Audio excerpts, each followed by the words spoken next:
l'Ancien Testament. Ça a été révélé à qui? Et qui est le testateur qui est mort pour rendre ça ancien? Qui est le testataire? Qui est mort. Qui est mort. Hein, pour rendre ça ancien. Pour rendre ça ancien. Là. C'est Jésus-Christ. Ah.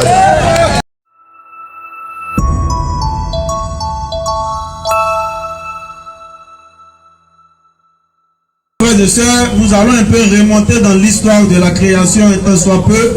C'est vrai que nous sommes pris par le temps, mais on va essayer de se résumer à l'extrême. Inch'Allah. Pour savoir aujourd'hui la multiplicité des doctrines religieuses. Pour savoir pourquoi il y a beaucoup de doctrines humaines qui se sont mêlées à la religion de Dieu aujourd'hui. Pour savoir pourquoi aujourd'hui il y a tant de divergences.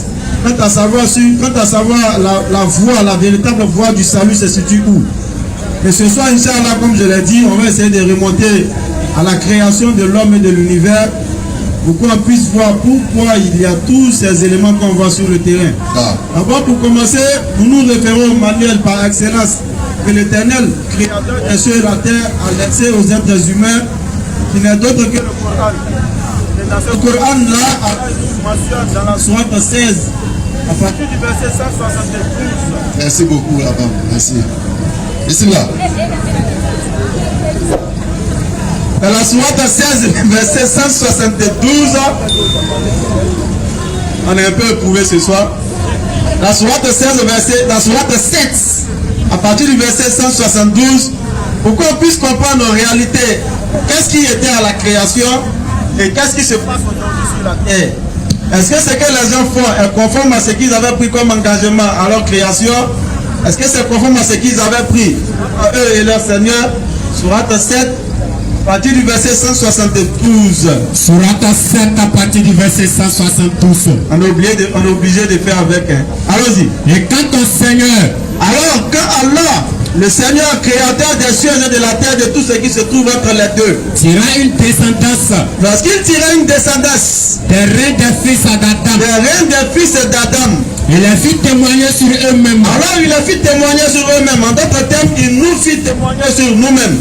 Ne suis-je pas votre Seigneur? Alors il a posé la question à l'humanité. Ne suis-je pas votre Seigneur? Il répondit. Alors on a répondu ce qui suit. Mais si nous en témoignons, nous avons témoigné, nous avons attesté que Allah est notre Seigneur.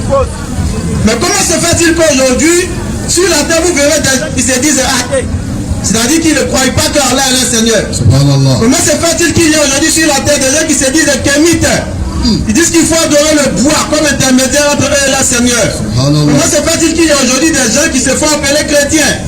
Ils disent que le Seigneur c'est Christ, Jésus. Il y a une créature de Dieu comme eux. Pourquoi cette multiplicité, comme je l'ai dit tout à l'heure, des doctrines religieuses? Question. On remonte aussi dans la sourate 2, à partir du verset 30. Lorsque nous avons été créés, qu'est-ce qui s'est passé? Question. Le Coran nous l'enseigne. Sourate 2, verset 30. à partir du verset 30. Allons-y. Lorsque ton Seigneur confia aux anges, Alors lorsque Allah, il a confié aux anges, parce qu'il ne fait pas de réunion avec les anges pour savoir qui va décider quoi. Allah c'est lui par excellence qui est le décideur. Donc il confie aux anges, c'est-à-dire en d'autres termes, il informe les anges. Allons-y. je vais établir sur la terre un vicaire Il dit calife. je vais établir sur la terre un vicaire. En d'autres termes, un calife sur la terre. Il dit, Alors les anges disent, vas-tu désigner? ils ne sont pas en train de mettre une opposition, mais ils sont en train de donner une suggestion, ils sont en train de dire ce qu'ils fassent. Parce qu'ils ne peuvent pas s'opposer à Allah. Ça c'est clair. Ils disent, vas-tu encore y désigner? Allons-y. Un qui mettra le désordre Un qui va mettre le désordre et répandra le sang. et il va aussi répandre le sang. Quand nous sommes là à te sanctifier Alors que nous et les anges sont là à sanctifier, allons-y. et à te glorifier, À glorifier Dieu 24 heures sur 24, 7 jours sur 7, bien qu'ils ne soient pas soumis à notre 24 heures et à nos 7 jours. Allons-y. il dit, Alors, Allah il dit, en vérité, regardez ce qu'Allah dit qui est magnifique, en vérité, qui est la droit que nous avons récité tout à l'heure avant de commencer. En Qui est vérité. Non. je sais ce que vous ne savez pas. Allah il ramène tout le savoir à lui et il montre aux créatures qu'elles ne savent pas. Allons-y. Et il apprit à Adam, Alors verset 34 pour aller rapidement. au verset 34, Ou bien non, lis la suite même. Lis verset 31. et il apprit à Adam, Alors Allah il a appris à Adam. tous les noms de toutes choses. Tout ce que l'homme sait, c'est Allah qui le lui a appris. Puis, Allons-y. il les présenta aux anges et dit, Alors il met les anges à l'épreuve. Allons-y. informez-moi des noms de ceux-là. Donnez-moi le nom de ces feux-ci. Si vous êtes en véridique. Oui. Au verset 35. Rapidement. Il dit, Au verset. au verset 34, Allons-y. il dit, Oui. oh Adam, Oh Adam. informe-les de ces noms. Alors Allah, à partir de ce moment-là, Allah il élève l'homme au rang supérieur. À travers sa connaissance, à travers ce qu'il a dans la tête. C'est pourquoi il faut utiliser ça là. Ça. C'est qu'Allah il a mis au milieu de nos épaules. Laissez histoire de compréhension spirituelle, mystère là, quittez dedans. Ça c'est clair. Parce que ça vous abrutit. Regardez ce que Allah il a utilisé pour élever l'homme. Il a utilisé l'intelligence, la mémoire, le savoir. C'est ce savoir-là qu'on vous empêche d'acquérir. On vous dit d'aller dans la compréhension spirituelle. Allez dans l'histoire de c'est un mystère. Parce qu'en réalité, le cerveau humain ne peut pas expliquer. Donc on dit c'est un mystère. Allons-y. Au verset 34. Allons-y. Et lorsque nous demandâmes aux anges, Alors, après que Adam eut été élevé par son Seigneur, par sa connaissance, alors il demande à ces anges-là de faire quoi? de se prosterner devant Adam, En signe d'adoration et d'obéissance à leur Seigneur et non en signe d'adoration pour l'homme. Allons-y. ils se prosternaient, Alors tous les anges se sont prosternés. à l'exception d'Iblis, À l'exception d'Iblis qui n'était pas un ange mais qui était du nombre de djinns. Allons-y. qui refusa, Il a refusé de se prosterner s'enfla d'orgueil, et il s'est enflé d'orgueil. Pause. Voilà pourquoi il n'est pas permis à la créature d'être orgueilleuse. Parce que l'orgueil tout entier doit appartenir uniquement à Al-Mutakabbir, à celui qui est l'orgueilleux par excellence. Petite parenthèse de défi, venez nous montrer que Dieu ne doit pas être orgueilleux. Vos dieux humbles là, venez d'ici vous les croisez, sifflez-les. Donc en réalité, Allah seul a le droit d'être orgueilleux. Parce que l'orgueil appartient à celui qui détient toutes choses. Mais l'homme ne détient rien. L'homme ne crée rien. L'homme il est lui-même faible et il dépend de la subsistance que Allah fait descendre du ciel. C'est pourquoi l'homme ne doit pas être orgueilleux. L'orgueil appartient à celui qui a créé tout. Et celui qui est maître de tout. C'est pourquoi à travers l'orgueil de Satan, Allah va faire ceci. Allons-y.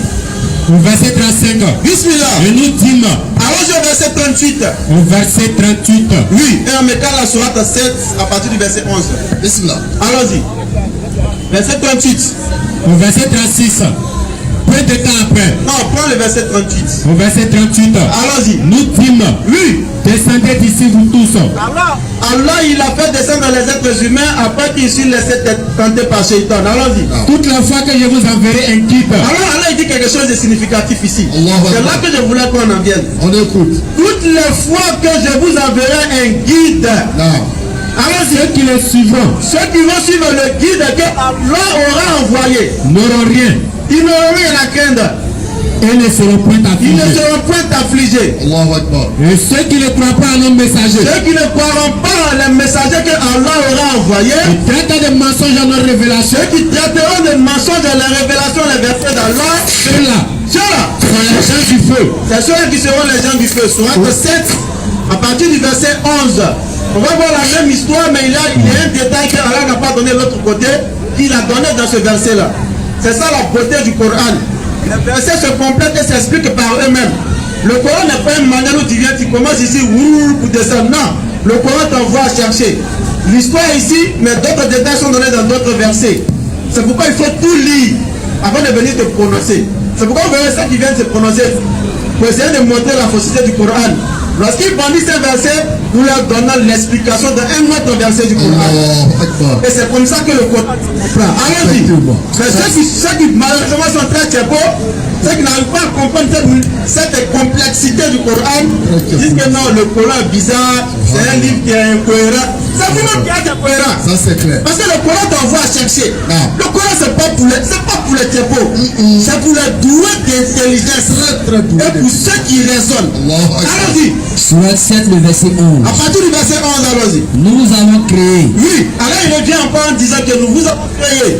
puis nous vous avons donné une forme. Allons-y rapidement, pas de Ensuite, poésie. nous avons dit aux anges, Alors nous avons dit aux anges, prosternez-vous devant Adam. prosternez-vous devant Adam comme il était de l'autre côté. Ils se prosternaient, Tous. À l'exception d'Iblis. Là, il revient encore sur l'histoire, mais ici avec un autre détail. Allons-y. Ils se prosternaient tous. Oui. À l'exception d'Iblis. Allons-y. Qui fit du point de ceux qui se prosternaient. Allons-y. Allah dit. Oui. Qu'est-ce qui t'a empêché de te prosterner? Allah, il pose la question à Iblis. Allah, il n'est pas tel à châtier l'homme sans avoir écouté cet individu auparavant. Non. Allah ne va pas dire que tout être né pécheur. Parce qu'un soi-disant ancêtre a péché. Mais est-ce qu'Allah, le Seigneur qu'ils disent que tout bébé né pécheur parce qu'il porte le péché de son grand-parent là. Est-ce qu'il a posé la question au bébé là? Si c'était toi, tu allais faire la même chose que ton grand-père. Est-ce qu'il a fait ça? C'est pourquoi il n'est pas le Dieu qui a créé les cieux et la terre. Non. Un Dieu qui va châtier quelqu'un pour le péché de Dieu ne peut pas être le Dieu qui a créé les cieux et la terre. Vérité. Ce Dieu-là, c'est un Dieu bandit. C'est pourquoi le vrai Dieu, regardez ce qu'il fait. Il pose la question à Iblis pour savoir ses motivations. Qu'est-ce qui t'a empêché de te Iblis, je prosterner? vais te donner un ordre. Qu'est-ce qui t'empêche d'obéir à mon ordre? Quand je te l'ai commandé. Alors là, si Iblis, il avait été humble, comme l'a été Adam après une faute, s'il avait demandé pardon, vous ne serez pas dans cette situation. Mais Iblis, qu'est-ce qu'il fait? Il répondit. Il essaie de faire, allons-y. Je suis meilleur que lui. Il essaie de faire malheureusement ce que beaucoup de personnes font aujourd'hui et que nous devons tirer une leçon. Non. Il essaie de justifier son péché. Je suis meilleur que Tu lui. es tombé dans le péché de la fornication ou de l'adultère. Tu manges dedans, tu dors dedans. On te dit quand ça c'est pas bon. Tu essaies de justifier, c'est pas ma faute. Ouais. C'est parce que. C'est ce que Satan a fait. Toi tu as fini à voler. On lui vole là, c'est pas bon. C'est pas ma faute, mes parents n'ont pas l'argent. Toi tu es la plus grande paclée au quartier. Non. Quand on te dit c'est pas bon, je prends ça pour nourrir ma famille. Quand une femme tu refuses de te voiler. Lorsqu'on te dit voile-toi, tu trouves des excuses. C'est pourquoi on n'a pas d'excuses pour le péché. Iblis, il a essayé de justifier son péché. Il essaie de trouver une excuse à la désobéissance face à son Seigneur et regarder ce qui va lui arriver. Il dit. Allons-y, oui. Je suis meilleur que lui. Il a justifié son péché, sa désobéissance en se croyant meilleur, il s'est enflé d'orgueil. Allons-y. Tu m'as créé de feu. Et tu l'as créé d'agile. Allah lui a fait une grâce en le créant de feu. Pour lui, cette grâce-là, il est tombé dans ce qu'on appelle l'infatuation. Cette grâce-là est pour lui. Il lève les épaules à cause de ça. Comme ce que nous voyons aujourd'hui sur la terre, un peu partout dans nos quartiers, dans nos lieux de culte. À qui l'Éternel fait une certaine grâce. Et quand avec cette grâce-là, il soulève les épaules, il s'offre d'orgueil. Vous avez le comportement de Iblis. C'est le comportement de Satan qui vous fatigue. Allah il dit, Satan s'est cru meilleur. Alors que l'élément qui le rend meilleur ne vient pas de lui-même. C'est Allah qui l'a créé à travers le feu. C'est pas lui-même qui s'est créé parce qu'il n'aurait jamais été capable de se créer à travers le feu. Mais Allah qui l'a créé le feu, il prend sa création ou l'objet ou l'élément de sa création pour s'élever au-dessus d'une autre créature. De lui-même. Allons-y. Allah dit, descends d'ici. Descends d'ici parce qu'il s'est fait d'orgueil, il a justifié son péché. Tu n'as pas à t'enfler d'orgueil. Voilà un élément important qui va venir. Continue la suite. Sors, te voilà banni parmi les méprisés. Sors, te voilà banni parmi les méprisés. Alors Satan il va faire quelque chose. Accorde-moi un délai, dit Satan. Au lieu de demander pardon encore, Satan encore il demande un délai à l'Éternel, Allah. Accorde-moi un délai, dit Satan. Allons-y. Jusqu'au jour où ils seront Il demande un ressuscités. délai jusqu'au jour où les hommes seront ressuscités. Allah dit. Alors Allah lui dit, Tu es de ceux à qui ce délai est accordé. tu es de ceux à qui le délai est accordé. Pour ceux qui se posent la question de savoir, mais pourquoi l'Éternel, étant puissant et un pouvoir sur toutes choses, n'anéantit pas simplement le diable? C'est ce verset-là qui vient justifier. Parce que Allah, il a accordé un délai au diable jusqu'au jour de la résurrection. Allah dit aux musulmans, il dit respectez vos engagements. Et c'est lui-même qui est le premier à respecter ses engagements. Parce qu'il a donné le temps à Shaitan jusqu'au jour de la résurrection. Et à travers ce temps-là, c'est pourquoi Shaitan n'y parvient ni fait ce qu'il a fait. On revient sur la sourate 2 au verset 38. Sourate 2, verset 38. Il suit parfaitement ce verset-là. Sourate 2, le verset 38. Alors Satan, il prend l'engagement, comme le frère l'a dit tout à l'heure. Il demande à Allah un délai, durant lequel, il lit la suite du délai même. Il retourne et puis il lit la suite de la sourate 7. Qu'est-ce qu'il a dit dans le délai qu'il a demandé à Allah? Accorde-moi un délai, dit Satan. Accorde-moi un délai. Jusqu'au jour où ils seront ressuscités. Allah dit. Allah dit. Oui. Tu es de ceux à qui ce délai est accordé. Allah dit que tu es de ceux à qui délai est accordé. Allons-y. Puisque tu m'as mis en erreur, Alors dit Satan. il va renchérir, il va dire ce qu'il va faire. Puisque tu m'as mis en erreur, dit Satan. Oui, on sait. Je m'assoirai sur eux. Il va s'asseoir devant nous. Sur ton droit chemin. Je m'asseoir pour eux sur ton droit chemin. Puis, je les assignerai de Je les assaillirai de départ. de derrière, De derrière. De la droite. De la gauche. Pour la plupart, tu ne les trouveras pas reconnaissants. Voilà l'engagement que Satan a pris. Satan a pris l'engagement qu'il allait nous égarer. Satan a pris l'engagement qu'il allait s'asseoir devant nous sur le droit chemin. C'est pourquoi dans la sourate 2, verset 38, qui va revenir là-dessus. Alors il dit ceci. Sourate 2, verset 38. Oui, chaque fois tous. que je vous enverrai. Dans le même verset, chaque fois que je vous enverrai un guide. Bon, je dis au début, ça va s'y terminer. L'ultime, descendez d'ici vous tous. Allons-y. Lis. Toutes les fois que je vous enverrai un guide, Toutes les fois que je vous enverrai un guide, ceux qui le suivront ceux qui vont suivre ce guide-là, n'auront rien à ils craindre n'auront rien à craindre. et ne seront point Ils ne affligés. seront pas affligés. Et ceux, qui ne croient pas à nos Ceux messagers qui ne croient pas aux messagers et traitent des mensonges à nos révélations, et traiteront des mensonges des révélations d'Allah. ceux-là sont les gens du feu. Voilà tout le sens du verset de la sourate 7. Satan il prend l'engagement de s'asseoir sur le droit chemin. Et depuis là, nous dit dans la sourate 16 au verset 36, on a encore de Barasna fi kulli ummatin rasulan. Ani abudullah wa jitanibu tawhid. Alors il nous dit que depuis lors, dans chaque localité, kulli ummatin, dans chaque communauté, pardon, il a envoyé un guide pour leur dire ceci: adorez Allah et éloignez-vous des idoles. Voilà la doctrine qui a été prêchée sans cesse à toutes les communautés depuis la création du monde. Sourate 4, verset 163 à 164, voilà encore vient donner un autre détail qui est important sur l'envoi de ces messagers. Il vient maintenant nommer ces messagers qui sont venus là, qu'ils étaient musulmans, qui sont venus prêcher la même parole. Et il dit quelque chose de très très signifiant au verset 164. Si les frères alors ils n'ont pas... Sourate 4, Oui, au verset 163. Bismillah. Nous t'avons fait une révélation. Alors Allah il dit à son messager Muhammad alayhi salatu wa salam que nous t'avons fait une révélation. Comme nous fîmes à Noé Comme nous fîmes une révélation à Noé. et au prophète après lui. Alors il est en train d'englober. Au prophète après lui, eux tous ils ont reçu la même révélation que Muhammad sallallahu alayhi wa sallam. Et il continue. Et nous avons une révélation à Abraham, Il vient maintenant citer dans les détails. À Abraham, nous avons fait la même révélation. à Ismaël, À Ismaël, nous avons fait la même révélation. à Isaac, À Isaac, nous avons fait la même à révélation. Jacob, À Jacob, la même révélation. aux tribus, Aux tribus, la même révélation. à Jésus, À Jésus, la même révélation qu'à Muhammad alayhi salatu wa salam. à Job, À Job, la même révélation. à Jonas, À Jonas, la même révélation. à Aaron Aaron a reçu la même révélation. et à Salomon. Salomon aussi a reçu la même révélation, il n'était pas mécréant. Et nous avons donné le sabour à David. Même David aussi a reçu la même révélation, il n'a pas fait ce qu'ils ont dit de lui. Et Il n'a pas cherché la femme de son commandant. Donnez-moi le micro. Il faut prendre le micro des trucs Mais là. vous pouvez, hein. Micro. On peut pas prendre le micro des lecteurs là.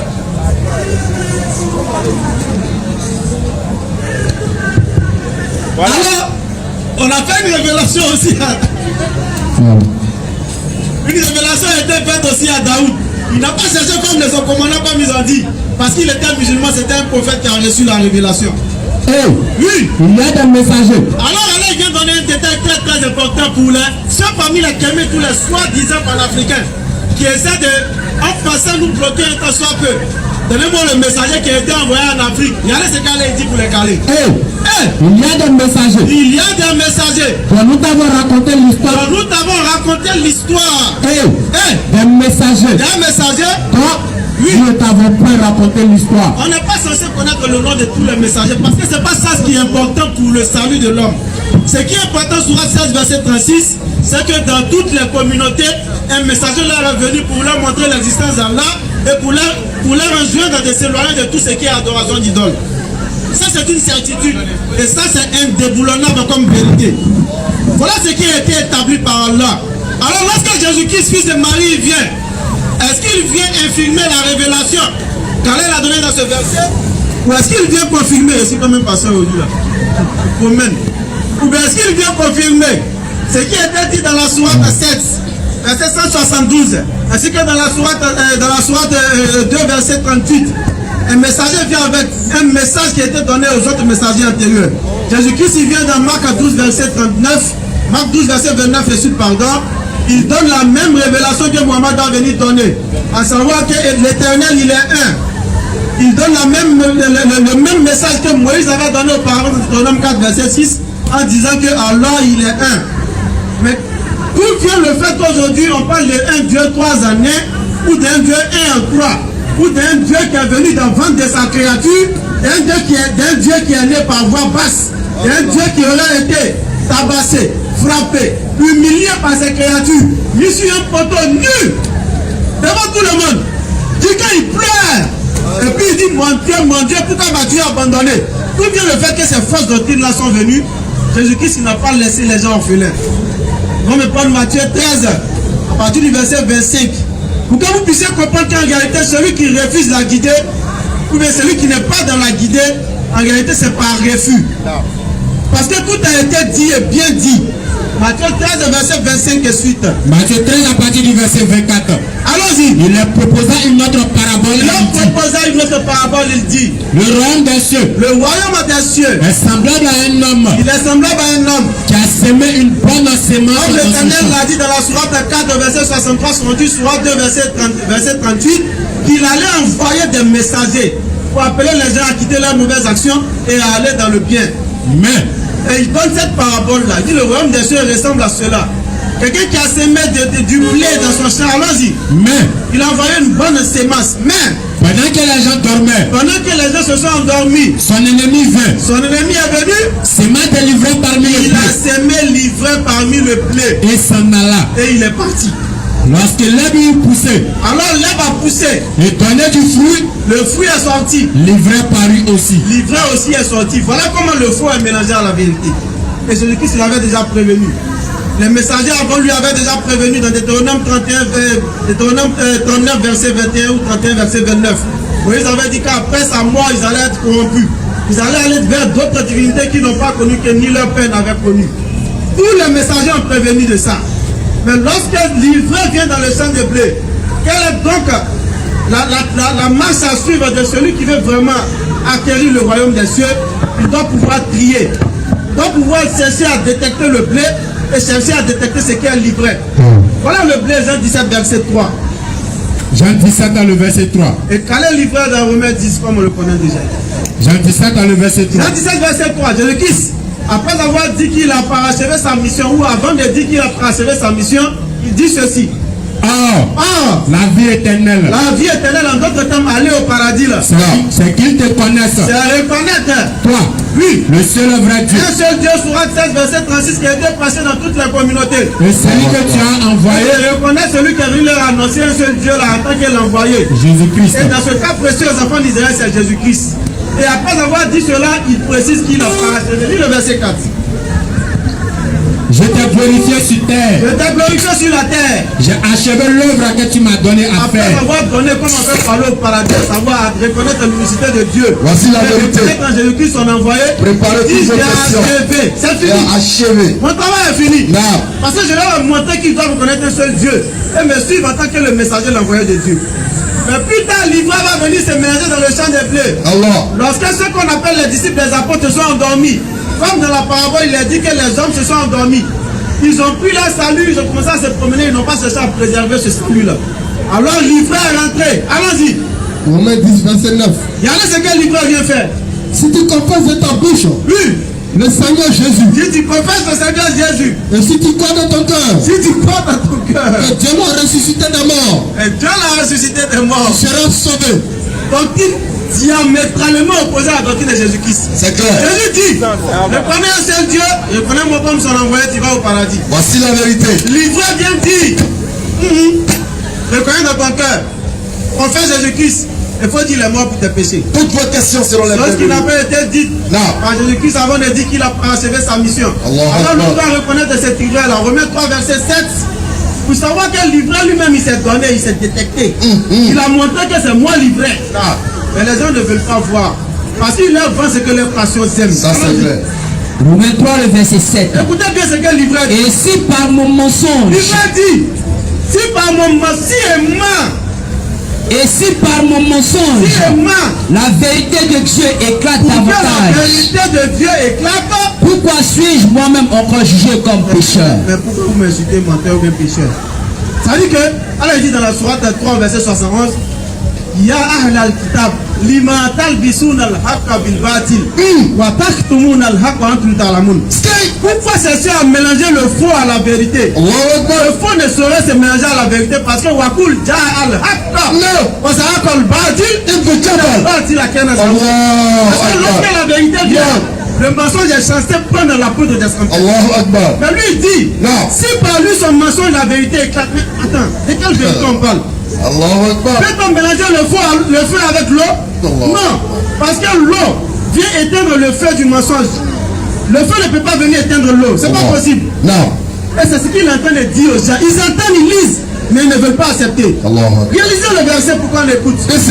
Romains 3, le verset 7. Des apôtres 9 et puis 22, on voit si n'a pas dit la vérité. Et si par mon mensonge, Il dit si lui il meurt, la vérité de Dieu éclate pourquoi la vérité davantage, éclate? C'est-à-dire que c'est comme une femme aujourd'hui. C'est comme une femme. Qu'un homme vient draguer et puis il passe par le mensonge pour l'avoir dans son lit. Elles aiment ça. Ah, Oui, elles aiment les menteurs. là c'est compliqué. Hein. Quand que Paul s'il vient ici, là, il va gagner beaucoup. Bon, il ment pour t'envoyer dans son lit. Non. Et tu découvres qu'il ment, il n'est pas millionnaire comme il a dit. Bon, l'objectif est atteint, c'est l'essentiel. Non. Comment tu as réagi face à celui-là? Voilà comment on doit avoir une approche face à cette chose-là. Si par le mensonge, la vérité doit éclater, alors lui, il doit pas être considéré comme menteur ou comme pécheur. Mais est-ce qu'il a dit la vérité ou il a menti dans ce verset? Est-ce que réellement, l'ivraie que Paul n'a pas menti? Allons-y voir dans Acte 9, ainsi que Acte 22. Lorsqu'il reçoit sa soi-disant révélation de Jésus-Christ, on va voir si c'est vrai. Acte 9, Oui. à partir du verset 3. Allons à ça. Comme il était en chemin, Oui. et qu'il approchait de Damas, Allez loin, allons directement au verset 6 et 7. au verset 6, au verset 5, Allons-y. il répondit, Oui. qui es-tu, Seigneur?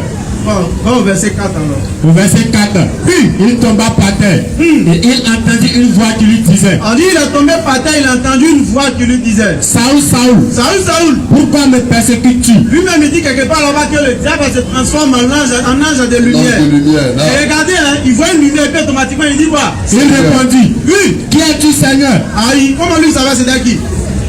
Quand il prouve que ce n'était pas le diable qui se transforme en ange de lumière. Mais il dit, qui es-tu, Seigneur? Si par mon mensonge la vérité de Dieu éclate, Non. pourquoi suis-je considéré comme pécheur? On va répéter ça comme un refrain à chaque fois. Notre enseignement là. Allons-y. Non. Et le Seigneur dit, Il dit le Seigneur dit. je suis Jésus que tu persécutes. Il ne savait pas que c'était Jésus d'abord. Hein. Et puis il dit Seigneur. Et il a dit Seigneur. Bon, Non. maintenant le gars s'est identifié.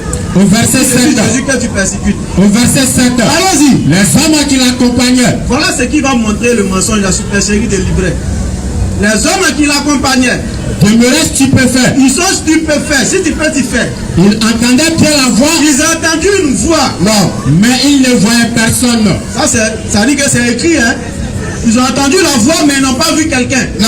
Si par mon mensonge, la vérité de Dieu éclate, Attentivement. pourquoi suis-je considéré comme menteur? On retient ça à chaque fois. Allons-y au 22. Écoutez sans patience. Acte 22, Oui, à partir du verset 9. la même scène, mais avec d'autres mots. Ceux qui étaient avec moi Ceux qui étaient avec moi, virent bien la lumière. l'autre côté on dit quoi? Jumelage. Au verset 7, les hommes qui l'accompagnaient Oui, demeuraient stupéfaits. ils sont stupéfaits. Ils entendaient bien la voix, Ils ont entendu voir, mais ils ne voyaient personne. mais ils n'ont rien vu en retien. Ils ont entendu, mais ils n'ont pas vu. Alors, Ceux qui étaient avec moi ceux qui étaient avec lui encore, virent bien la lumière, cette fois-là, ils ont vu. mais ils n'entendirent pas la voix de celui qui parlait. Si par mon mensonge la vérité de Dieu éclate, Allah. pourquoi suis-je considéré comme menteur? Allah. Le point de départ même de son apostolat qui vient prêcher, le point de départ même est faux. À savoir comment il a reçu la soi-disant révélation de la vision de Jésus-Christ. Allah. Là, Allah l'a confondu. Yeah. Allah a fait en sorte qu'il y ait un mensonge pour que nous puissions ouvrir ce mensonge-là pour établir la vérité. Toutes Le les questions. point de départ est déjà faux. Allah De Akbar. l'autre côté, les gens qui l'ont accompagné ont entendu, ils n'ont rien vu. Même celle-là, il dit non, ils ont vu mais ils n'ont rien entendu. Allah Akbar. Lui seul, il a deux pouces, comme on le dit dans notre jargon. Alors, chers frères et sœurs, dépoussiérez vos cœurs de passion. Parce que la vérité est visible pour quiconque veut la voir. La vérité là, c'est gaillard comme le ciel. Seulement si tu as fermé ton cœur à travers les passions qu'on vient te vendre, là tu ne vas pas voir cette vérité. Alors inscrivez-vous pour les questions. Passez la parole à mon frère Inch'Allah. Alhamdulillah, auzubillahi minash shaitanir rajim, bismillahir rahmanir rahim. Qu'Allah maudisse ce shaitan et tous ceux qui s'allient à lui, alhamdulillah. Déjà, comme on a l'habitude de le dire, l'ignorance va nous conduire à la décadence obligatoirement. C'est clair. C'est pourquoi nous les jeunes, nous devons faire l'effort d'aider le monde à pouvoir capter la meilleure des fréquences. Activement. Qui n'est rien d'autre que la sourate 112, verset 1 à 4. La meilleure fréquence. Sourate 112, le verset 1er. Alors nous dit, il est Allah. Il est Allah. Unique. Allah. Non. Le seul à être imploré pour ce que nous désirons. Il n'a jamais engendré. Non. N'a pas été engendré non plus. Et nul n'est égal à lui. Donc voici la véritable fréquence pour pouvoir se connecter au réseau du Créateur. L'unicité. Tout à l'heure, Ibn Jabal parlait de Shaitan. Les chrétiens ne connaissent pas Satan. Effectivement. Ils parlent de lui. Satan sort, mais ils ne le connaissent pas. Ils n'ont aucune notion de Satan. Parce que la connaissance de Satan dans la Bible est post-exilitique. Ça veut dire que la connaissance de Satan vient après l'exil. Effectivement. Ils ne connaissent pas Satan. C'est clair. C'est pourquoi ils ont du mal à le cerner. Effectivement. Nous allons donc ouvrir le livre de Job. Vous allez voir quelque chose. Allons-y. Job chapitre 1er. Job chapitre 1er à partir du verset 1er. Écoutez l'enseignement. Job 1er, le verset 1er. On nous dit quoi? Il y avait dans le pays d'Oud un homme qui s'appelait Job. Il s'appelait Job. Et cet homme était intègre et droit. Intègre et droit. Il craignait Dieu et était au-dessus du mal. Allahu Akbar. Il lui naquit 7 fils et 3 filles. Non. Il possédait 7000 brebis, 3000 chameaux, 500 paires de bœufs, 500 ânesses et un très grand nombre de serviteurs. Et cet homme était le plus grand considérable de tous, le fils de l'Orient. Au verset 4, ses fils allaient les uns chez les autres et donnaient tour à tour un festin. Et ils invitaient leurs 3 sœurs à manger et à boire avec eux. Alors, nous allons maintenant prendre le verset 6. Vous avez compris qu'il s'agit de Job. Les chrétiens ne connaissent pas Satan. C'est pourquoi ils vont s'allier à Satan sans se rendre compte. Effectivement. Et nous, notre devoir, c'est de vous interpeller. C'est clair. Parce que tu vas demander tout de suite à un chrétien quelle est la nature de Satan. Il te dira non, Satan est un esprit. C'est tout ce qu'il va te dire. Effectivement. Or, dans la Bible, le Satan en question même qui a tenté Adam et Ève, c'est un reptile et un serpent. Et ce qui est clair. Il n'y a pas sur chrétien ce qui va prouver que le serpent là était Satan. Pas possible. Questionnaire. Allons-y avec Job 1,6. Au verset 6. Au verset 6. Or, les fils de Dieu vint un jour se présenter devant l'Éternel. Écoutez très bien. Et Satan vint aussi au milieu d'eux. Puis encore, relis le texte. Or, les fils de Dieu. Les fils de Dieu. Vint un jour se présenter devant l'Éternel. Dieu n'a pas un seul fils. Pas possible.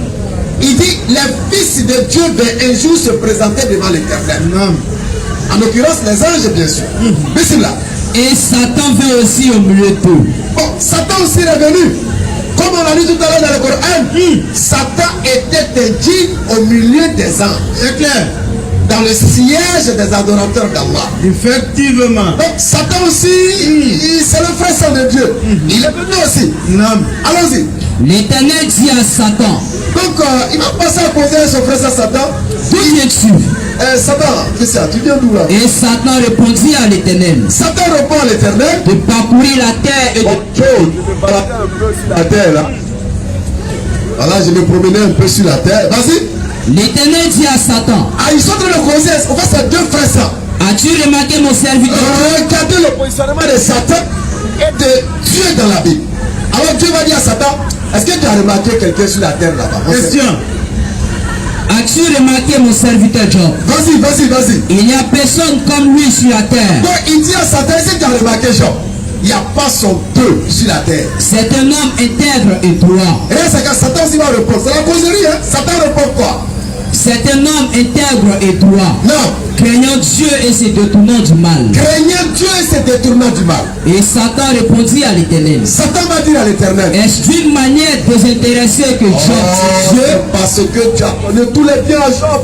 ne l'as-tu pas protégé, lui, Tu as donné beaucoup d'enfants, l'argent, sa maison, toute sa et maison. tout ce qui est à lui? Donc c'est normal qu'il se Tu as béni l'œuvre de ses mains. Voilà, c'est normal qu'il soit Et ses intègre. troupeaux couvrent le Voilà, donc tu l'as gâté. C'est à cause de ça il se joue les vrais croyants. Causerie de Satan avec Dieu. Subhanallah. Continue la causerie, mon frère. Mais étends ta main. Alors, Dieu maintenant va dire à Satan, bon ok, comme c'est comme ça, il faut aller sur Job. Mais étends ta main. Étends ta main. Touche à tout ce qui lui appartient. Il faut détruire tout ce qui appartient à Job. Et je suis sûr qu'il te maudit en face. Donc Satan dit à Dieu, si tu arraches à Job toute sa fortune, Job va te maudire. L'Éternel dit à Satan. Vous croyez que Dieu a le temps d'aller causer avec Satan? Vraiment. Sur le sort de son serviteur Job? Vous pensez que Satan c'est l'égal de Dieu? Amen. Et puis il va aller se promener. Ah. Et puis il vient, il rentre dans le palais de Dieu. Facilement quoi. Et puis il vient, il salue son frère ça. Et puis il commence à causer. Ah. Voilà tel qu'on vous présente Satan. Compliqué. Le frère saint de Dieu. Alors que dans le Coran, vous avez écouté tout à l'heure. Allah l'a maudit, Allah l'a banni. C'est clair. Et c'est lui maintenant qui reconnaît l'autorité d'Allah. Effectivement. Comme tu es l'omniscient, détenteur de tout pouvoir, je vais les égarer par ton autorité et par ton pouvoir. Allahu Akbar. Je t'accorde le délai. Mais le jour de la résurrection, tu brilleras comme tous ceux qui te suivront. C'est clair. Mais ailleurs, on voit Satan, il est à l'aise. Il se promène dans les maquis, dans les bélodromes. Il quitte là-bas, il vient chez Dieu. Vraiment. Et puis il vient, il cause. Ils ne connaissent pas Satan. C'est clair. C'est pourquoi dans le jardin d'Éden, vous avez vu que c'est un serpent. Genèse chapitre 3. Allons-y. Vous avez vu que c'est un serpent. Verset 1er. Genèse 3, le verset 1er. On nous dit quoi? Le serpent. Le serpent. Le serpent était le plus rusé de tous les animaux des champs. Vous ne trouverez aucun pasteur mûr, aucun chrétien. Écoutez. Nous, on vous sème. C'est pourquoi on vous dit la vérité. L'enseignement véritable. Qui pourra venir s'arrêter pour nous dire que non, c'était pas un serpent. On a dit et puis on a arrêté. Le serpent. Le serpent Était le plus rusé de tous les animaux des champs. il était le plus rusé de tous les animaux des champs. Que l'Éternel Dieu avait fait. Parce que si c'est pas un serpent, depuis quand Satan est serpent? Question. Vous chrétiens, vous avez toujours dit que Satan était un ange déchu. Ce qui d'ailleurs est un mensonge. Effectivement. Parce qu'aucun chrétien, aucun pasteur, aucun pape ne peut ouvrir la Bible Écoutez. de la Genèse à l'Apocalypse pour attester que Satan était un ange. On a dit et puis on est arrêté. Ça n'existe pas dans la Bible. C'est clair. Aucun passage de la Bible Effectivement. ne dit que Satan était un ange déchu. C'est clair. Ça n'existe pas. Maintenant, si ça n'existe pas, où vous avez enlevé votre connaissance Question. que Satan est un ange? Le serpent. Où vous avez enlevé? Le serpent. Le serpent, ça allait ça. Le serpent. Le serpent, Était le plus rusé de tous les animaux des champs. le plus rusé de tous les animaux des champs. Que l'Éternel Dieu avait fait. Maintenant, pour vous aider à ne même pas venir poser question sur ça, je vais vous tranquilliser en même temps avec les éléments. Pour le même pas que tu rentres pour venir t'humilier en disant, moi il y a un témoignage de Satan comme ça. Allons-y. Parce que pour nous, l'objectif n'est pas forcément vos interrogations, Effectivement. mais c'est de donner l'enseignement comme il se doit. Il y a des questionnaires? Ok, Inch'Allah. Est-ce qu'il y a déjà des questionnaires? Modérateur, Inch'Allah. Donc, on va vous donner l'élément qui atteste que ce n'est pas Satan. Satan n'a rien fait à Adam et Ève. Il faut diminuer un peu. Les gens peuvent poser des questions. Non, la banque n'est plus au niveau de ça là. Voilà, ceux qui cherchent quelque chose, on donne l'enseignement. Comment on appelle? Satan est innocent quant à Adam et Ève dans la Bible. Écoutez. Voici la preuve. Allons-y, Genèse chapitre 3 à partir du verset 14. Écoutez très bien. Au verset 14. Et ce que nous nous apprêtons à dire là, aucun, en fait, ce qui me plaît Tu lances un défi qui est serré. Vraiment. Aucun chrétien, On l'a dit. ne pourra lever le boulot de ce qui va être dit. Et puis on est arrêté. Bismillah. Au verset 14, On nous dit quoi? l'Éternel Dieu dit au serpent, L'Éternel, écoutez très bien. Lorsque le serpent a égaré Adam et Ève, parce que c'est un serpent, c'est un reptile. C'est clair. Quand il va égarer Adam et Ève, l'Éternel va lui donner sa sentence. Effectivement. l'Éternel Dieu dit au serpent, L'Éternel va lui donner sa punition. Écoutons. puisque tu as fait cela, Puisque tu as fait cela, tu seras maudit entre tous les bétails. tu seras maudit entre tout le bétail. Depuis quand Satan fait partie du bétail? Question, réflexion, analyse et méditation. Premier élément, continue la lecture. Et entre tous les animaux des champs, Depuis quand Satan fait partie des animaux des champs? Vraiment. Continue. tu marcheras sur ton ventre. Écoutez très bien. Si c'était Satan qui avait posé l'action, depuis quand vous avez vu Satan ramper? Vraiment. Ça vient pas sur son vote. Et tu mangeras de la poussière. Vous avez une fois vu Satan ramper? Vous avez une fois vu Satan manger la poussière de la terre? Et tu mangeras de la poussière tous les jours de ta vie. Parce que lorsque le serpent a posé l'action, la sentence que Dieu lui a donnée, la malédiction qu'il doit subir jusqu'au jour de la résurrection, c'est qu'il sera maudit. Il marchera sur son ventre. Deux, il mangera la poussière de la terre. Tous les jours de sa vie. Ça, c'est le serpent. Allons-y avec Adam. Au verset 15, Écoutez bien. Vas-y. verset 17, Allons-y. il dit à l'homme, Il dit alors, puisque tu as écouté la voix de ta femme, puisque tu as écouté la voix de ta femme, et que tu as mangé de l'arbre au sujet duquel quel est son sort? je t'avais donné cet ordre, Quel est le sort de l'homme? Vas-y. tu ne mangeras point. Le sol sera maudit à cause de Le toi. sol sera maudit à cause de toi. Vas-y. C'est à force de peine Oui. que tu en tireras ta nourriture tous les jours de ta vie. Est-ce que l'homme ne subit pas la sentence que Dieu lui a donnée là? Est-ce que l'homme ne travaille pas la sueur de son front? Est-ce que l'homme ne mange pas avec peine? Question. Donc la malédiction et la sentence dit sur l'homme se réalise Effectivement. dans la vie de l'homme. C'est clair. Et pour la femme, Au verset 16, verset 16, il dit à la femme, il dit à la femme, j'augmenterai la souffrance de ta grossesse. toi ta malédiction c'est que tes grossesses, et d'ailleurs ce qu'il faut retenir, c'est que dans ce passage, Écoutons. la femme savait déjà qu'elle devait prendre des grossesses et avoir des enfants. Effectivement. Mais Dieu lui donne maintenant des éléments de plus. Parce que Dieu a déjà dit à Adam et Ève, multipliez-vous. C'est clair. Mais si elle ne sait pas comment on se multiplie, on dit multipliez-vous et puis ça va. Donc ça c'était la parenthèse. Allons-y. Tu enfanteras avec douleur. Alors, la sentence de la femme après la désobéissance, c'est qu'elle va enfanter avec douleur. Et tes désirs se porteront vers ton homme, mais il dominera sur toi. Est-ce que la femme ne subit pas ça? Question. La femme subit. Effectivement. Montrez-nous où Satan a subi sa sentence. Débat est clos. Ça, il n'y a pas de question là. 10 millions pour celui qui réussit à nous sortir ça. Encore l'espoir n'est pas là. Ou bien j'ai réduit, celui qui réussit ça. Wallah, je lui donne 100 000 francs ce soir. C'est tenante. Quoi l'espoir? J'ai 10% seulement. Venez gérer ça et pas me dire. Venez nous montrer. Relis Genèse chapitre 3, le verset 14. Au verset 14, Parce que c'est le serpent qui a posé l'acte en conduisant Adam et Ève à l'erreur. Et Dieu va le punir en lui donnant sa sentence. l'Éternel Dieu dit au serpent, Il dit au serpent, puisque tu as fait cela, puisque tu as induit Adam et Ève en erreur, tu seras maudit entre tout le bétail tu seras maudit entre tout le bétail et entre tous les animaux des champs. et entre tous les animaux des champs. Tu marcheras sur ton ventre C'est-à-dire tu vas ramper. et tu mangeras de la poussière tous les jours de ta vie. Pardonnez. 100 000 francs en jeu. 100 000 francs en jeu. C'est lourd, hein? La personne qui va nous sortir le verset biblique où Satan a réalisé cette sentence. Wallah, je deviens chrétien. Vous me baptisez. Il a ajouté maintenant. 100 000 francs 5 000 et puis il devient chrétien. Moi l'espoir aussi, vous me décevez, hein? Vous allez comprendre qu'en réalité, les gens ne suivent que leur passion. C'est clair. Quand ils viennent prêcher ici, ils n'ont pas d'autre choix que de mentir sur nous, sur les prédicateurs, sur les musulmans. Effectivement.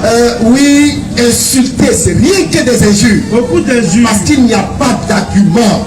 Surat 28 dans le verset 50. Ils ne tiennent sur rien. Mais s'ils ne te répondent pas, si vous ne venez pas nous répondre où Satan a subi la sentence, mais s'ils ne te répondent pas, qui est due à l'acte dont vous l'accusez, sache alors. Si vous ne répondez pas, Allah il dit que je dois savoir.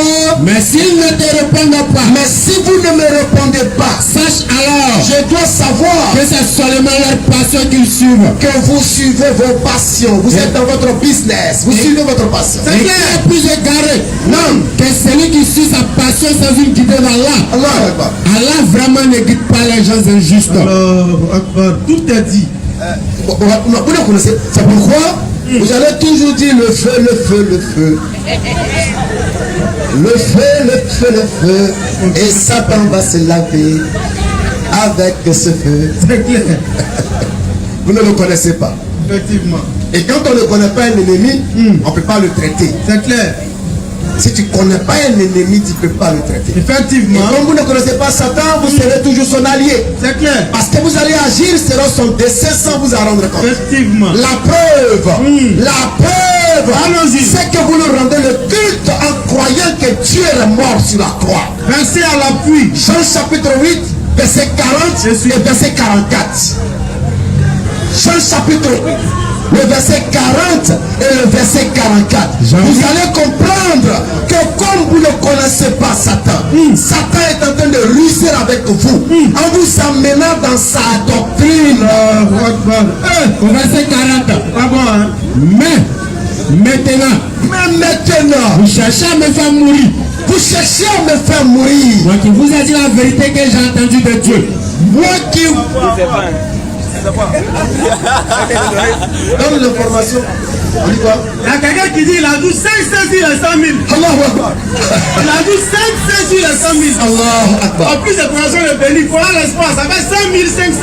Je jure par Allah. En plus de la conversion. Je jure par Allah. Et là-haut, qui détient mon âme.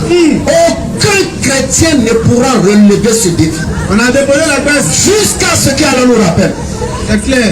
Personne ne pourra montrer ici que c'est Satan qui a été puni et maudit par Dieu. Effectivement. Aucun verset de la Bible. Ils ne connaissent pas Satan. J'avoue le verset 40. C'est pourquoi Satan va toujours vous égarer et vous amener dans ce qu'il considère comme sa doctrine. Mais regardez vous-même. Mais maintenant, vous cherchez à me faire mourir. Vous cherchez à me tuer, dit Jésus. Moi qui vous ai dit la vérité que j'ai entendue de Dieu. Alors Jésus vient d'informer ses détracteurs que vous voulez me faire mourir. Parce que je vous ai dit la vérité. Le verset 44. Vous avez pour peur le diable. Vous savez pour peur le diable. Et vous voulez accomplir les désirs de votre père. En ce moment précis, il a été meurtrier dans le commencement. En ce moment précis, l'intelligence va marquer une pause. Jésus dit au verset 44, vous voulez me faire mourir. Il dit au verset 40, il dit vous voulez me faire mourir. Il dit au verset 44, vous voulez accomplir les désirs de votre père qui est le diable. Mais quel était ce désir? Question. Mais maintenant, vous cherchez à me faire mourir. Alors la question intelligente ici pour tout un chacun, loin de toute passion, si jamais Jésus mourait ou était tué, lui c'est le désir de qui se réalise? Vous avez pour peur le diable. Et vous voulez accomplir les désirs de votre père. Si jamais Jésus mourait ou était tué, c'est le désir de qui se réalise? Vous avez pour peur le diable. Ce matin, nous avons mis TikTok en branle avec cette question. Aucun d'eux n'a osé répondre parce qu'ils savent que s'ils répondent, ils sont dans la paix. Alors retenez ceci. Toutes les fois que vous allez dire louange à Dieu pour avoir fait mourir le Christ, vous rendez le culte à Satan. C'est clair. Parce que c'est son désir qui a été réalisé. Vous avez pour peur le diable. Vous savez pour peur le diable. Et vous voulez accomplir les désirs de votre père. Vous voulez accomplir les désirs de votre père. Il a été meurtrier dans le commencement. Est-ce qu'il y a plus clarté que ça là? En tout cas, ce qui est intéressant, c'est qu'il faut être garçon pour rentrer pour poser des questions ici. Ça aussi c'est vrai. Non, moi, ce qui est vrai est vrai.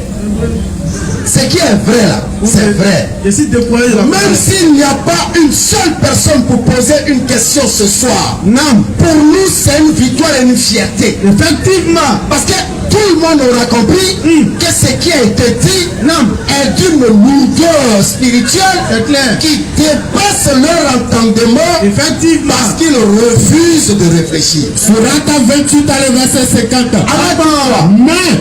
Mais s'ils ne te répondent pas, si vous ne répondez pas aux questions, sache alors retenez une bonne fois pour toutes que c'est seulement leur passion qu'ils suivent. Vous suivez vos passions. Et qui est plus égaré que celui qui suit sa passion sans guider d'Allah?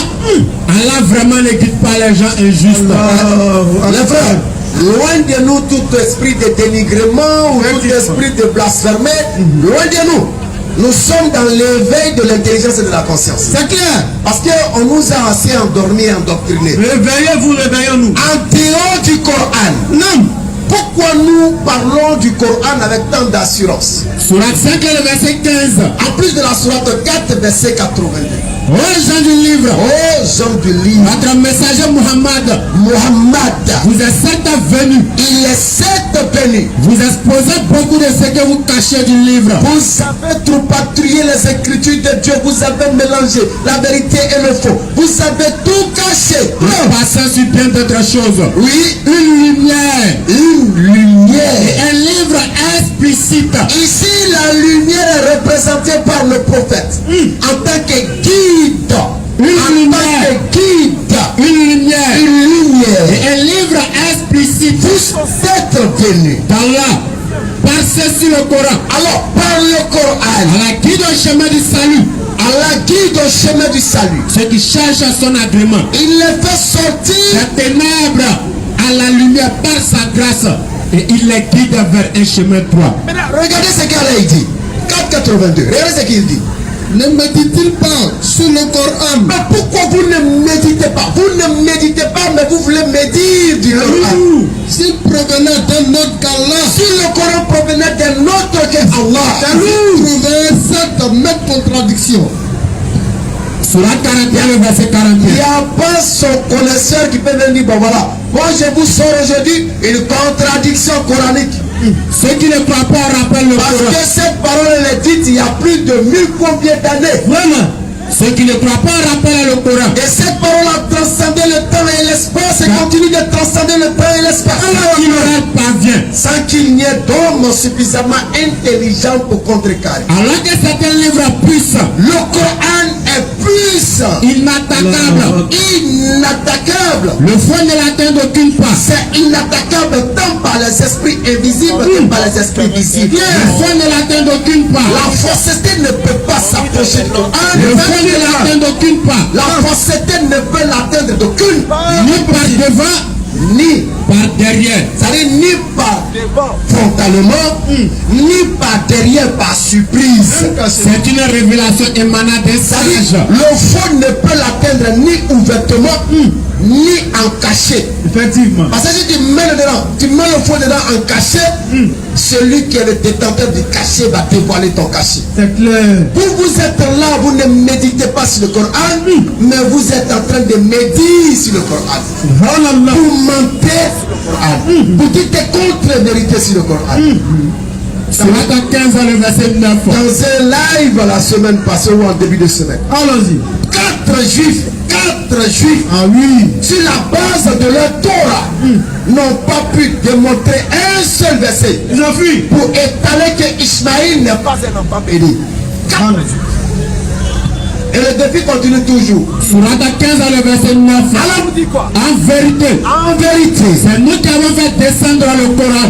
Nous de majesté et d'autorité établie par Allah seul, sans associé. En vérité, c'est nous qui avons fait descendre le Coran. Nous, d'autorité de majesté appartenant à Allah seul, sans associé. Et c'est nous qui sommes gardiens. Et nous qui ne partageons avec aucune créature. Et nous qui ne ressemblent à aucune créature. Effectivement. Et nous qui n'appartiennent qu'à Allah seul. C'est pourquoi on leur dit chaque jour. La parole de Dieu ne peut être Dieu que si cette parole demeure incréée. Surat 12 dans le verset 1er. Allah nous dit, il est Allah. Il est Allah. Unique. Allah. Le seul à être imploré pour ce que nous désirons. Il n'a jamais engendré, n'a pas été engendré non possible. Et nul n'est égal à lui. La parole de Dieu ne peut être Dieu que si cette parole est incréée. Effectivement. Et il y a un ignorant qui me dit, béni Islam, montre-nous la parole de Dieu a été créée. C'est pourquoi on te dit que cette parole est incréée. C'est clair. Mais en réalité, la parole incréée manifeste sa volonté au travers de ce qu'il dit. Ésaïe chapitre 55, le verset 11. Allons-y. La parole de Dieu ne peut être Dieu que si elle est incréée. Effectivement. Mais toutefois que la parole manifeste une volonté, la volonté manifestée n'est plus la parole créatrice. Pas possible. Ésaïe 55, le verset 11. On nous dit quoi? Ainsi en est-il de la parole. Écoutez bien. Ainsi en est-il de ma parole. Ainsi en est-il de ma parole Qui sort de ma bouche. qui sort de ma bouche. Elle ne retourne point à moi. Elle ne retourne point à moi Sans effet. sans avoir exécuté ma volonté. Elle ne retourne pas à moi sans savoir exécuter ma volonté. Il accomplit mes desseins. Ça veut dire quand Dieu dit, quand il dit, la volonté est lancée, la volonté se matérialise et la volonté rentre en scène. Mais la parole qui a été lancée retourne à celui qui l'a lancée, parce que cette parole lancée ne se trouve pas dans la matière réalisée. C'est pourquoi Jean chapitre 1 verset 3 vous dit, rien de ce qui existe n'a été fait sans la parole. Mais est-ce que tout ce qui a été fait par la parole a l'essence? La question est posée.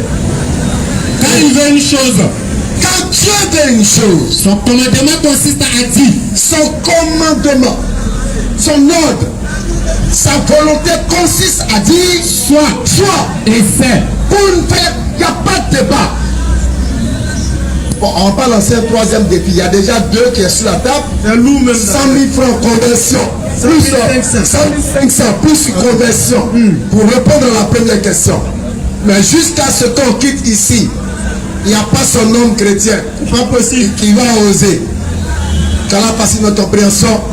Nous devons être fiers d'être musulmans. C'est clair. Et faire l'effort de demeurer comme musulmans modèles. Allahu Akbar. Ne cherchez pas à copier sur le faux brillant. Non. Ne cherchez pas à copier sur les illusions. Ça sert à rien. Ils nous vendent de l'illusion. Ils nous vendent de la fausseté. Pour nous éloigner de la véritable parole incréée d'Allah. Nous éloigner de la lumière véritable établie par Allah. Qui est le sceau des prophètes. Muhammad ibn Abbas. C'est la vérité. Bismillah. Assalamu alaikum wa rahmatullahi wa barakatuh. Nous sommes à la série des questions.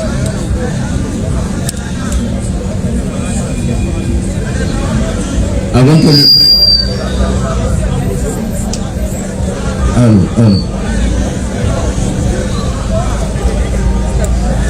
Avant que le frère n'arrive,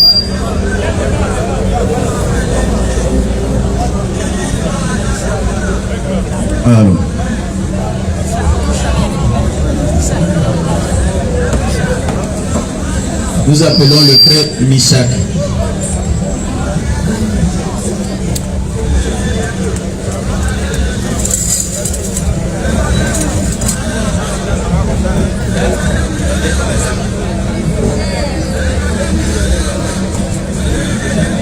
Le frère Mishak est là.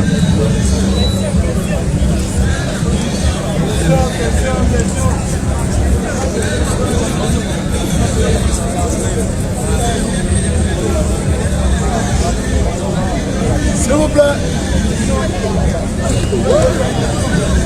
Permettez. Voilà, C'est quand même, ça le fait. Hein. On va compter sur ça.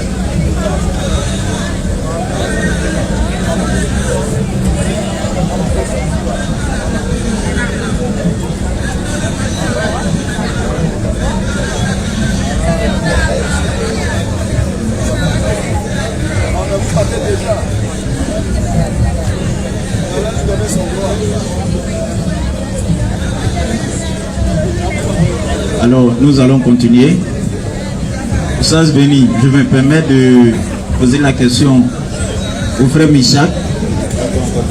Moi, je me permets de poser la question au frère parce que je ne sais pas, vous avez lancé tellement de défis. Je ne sais pas s'il est là pour le défi des 105 000. On va lui demander alors. 100 500 plus en version de béni. Donc, le frère, vous êtes là pour les 100 500 ou bien vous êtes venu poser une autre question? Ouais, excusez-moi. Bonsoir, mes frères et sœurs. Soyez bénis dans le nom de notre Seigneur Jésus. Non, non, on accepte ça. Ça va accepter. On ne veut pas. Ça va accepter. Ouais. Bon, excusez-moi du dérangement. Je viens d'arriver. Donc je ne sais pas à quoi les 105 000 sont destinés. Bon, 100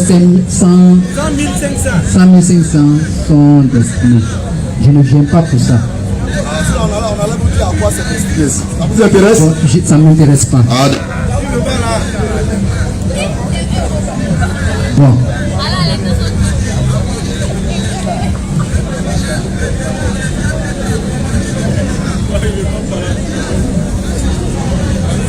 Allons-y, cher frère. Comme tu parles les 100 000.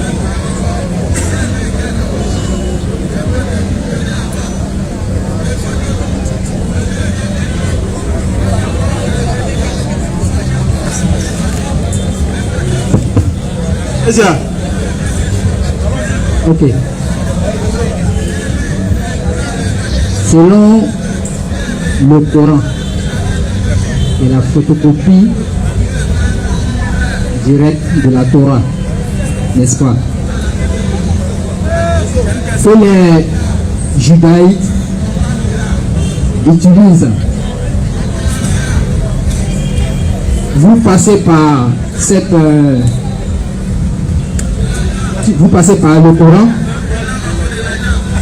vous passez par comment on appelle ça, l'Ancien Testament et la Torah, vous démontrez par A plus B que c'est Mahomet qui est le vrai guide qui mène à Dieu. Issa, je ne sais pas si c'est Issa, vous appelez Jésus. Sinon, moi, je sais que Issa n'est pas Jésus. Issa n'est pas Jésus. C'est vrai, tu ouvres trop de brèches. Va droit au but pour qu'on puisse se comprendre. Okay. Parce que là, tu as déjà dit deux choses qui sont... Attends, tu as déjà dit deux choses qui sont fausses. Si on veut rentrer dedans, tu n'as pas t'en sortir. Donc, va droit au but, s'il te plaît. Quelles sont ces deux choses-là? Si le Coran a copié sur la Torah, c'est faux. C'est archi faux. Faut prouver. Ok, d'accord. D'accord. La Bible est une...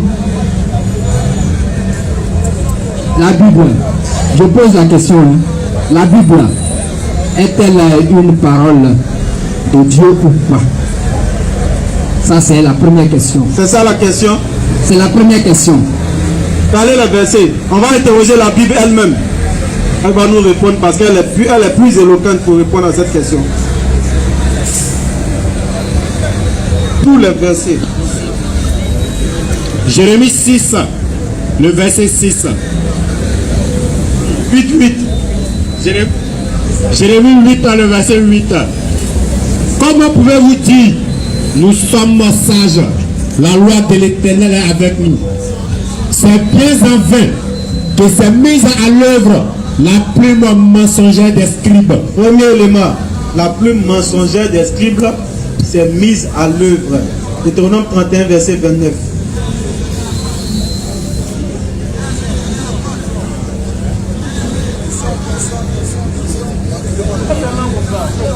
C'est fini?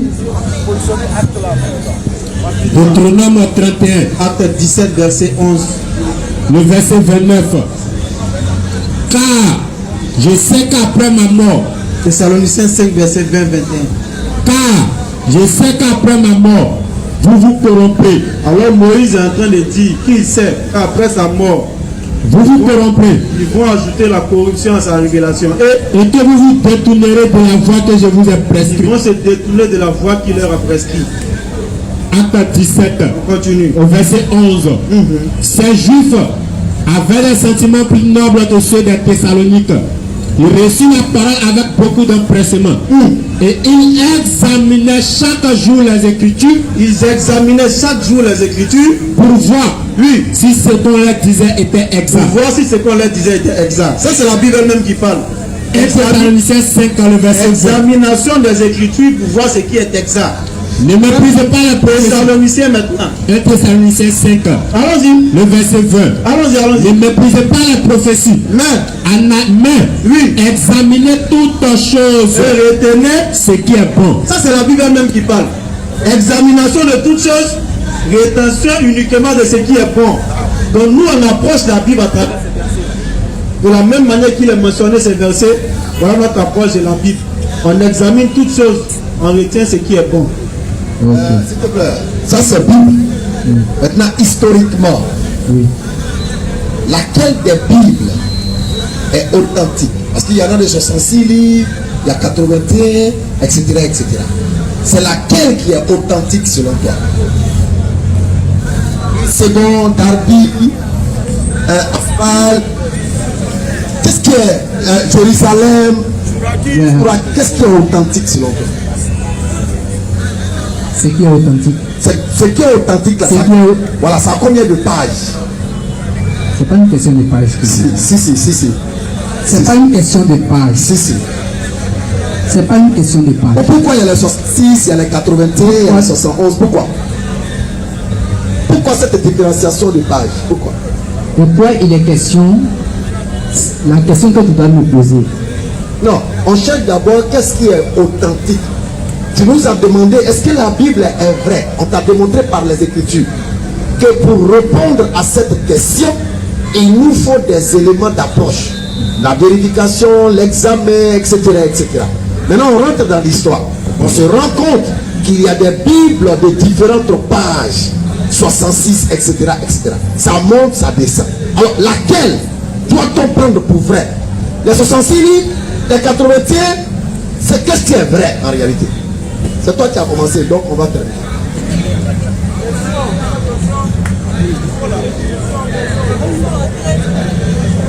Les 66 livres dont tu parles,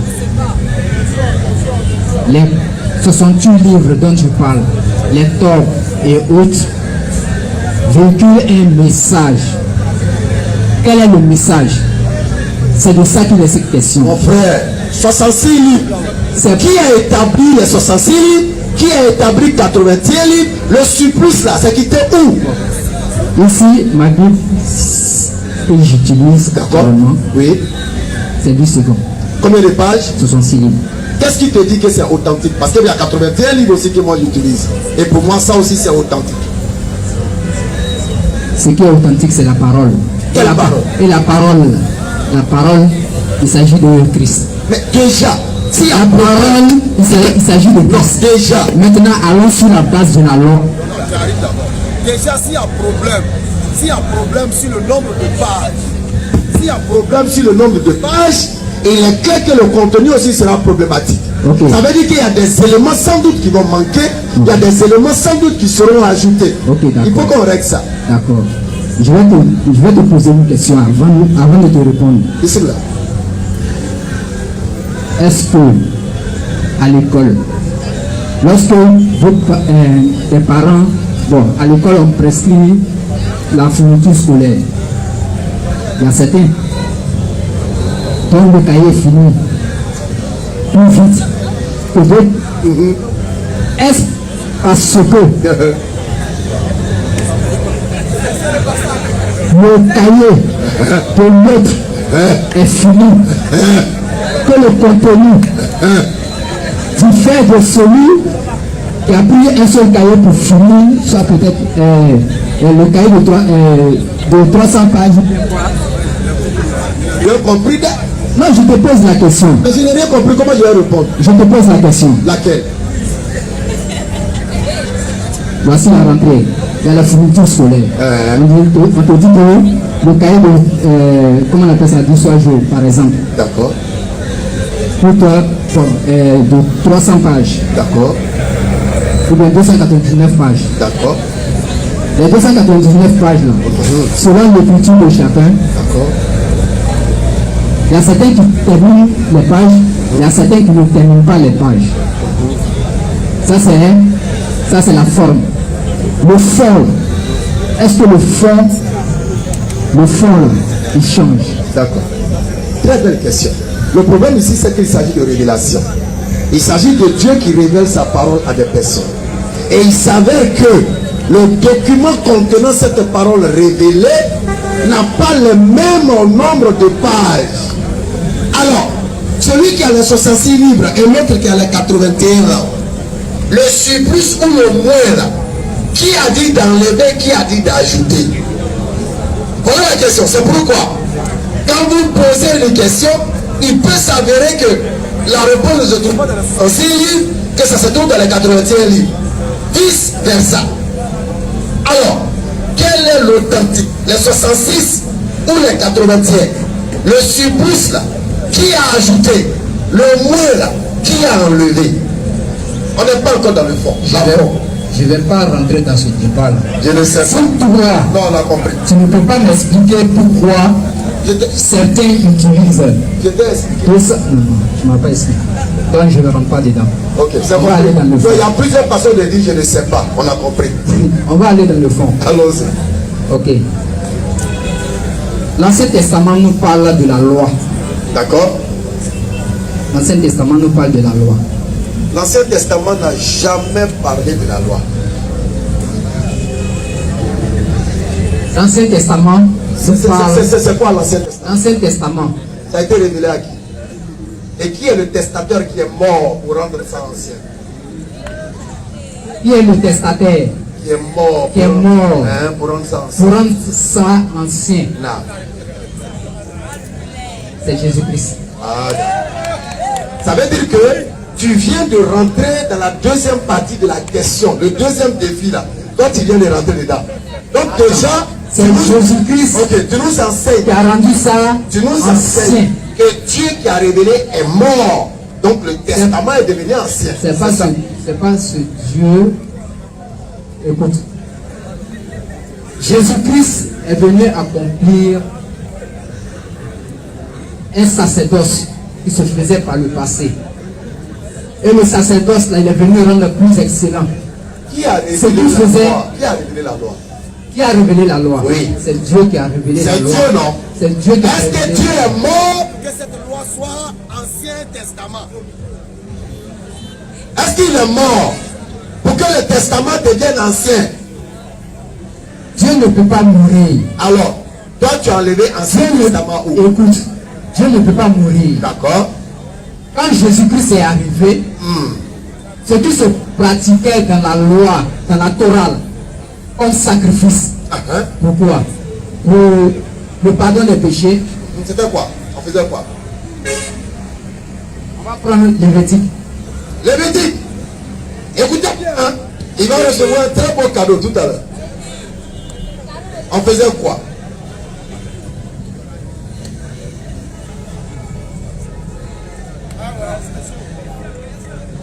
Lévitique.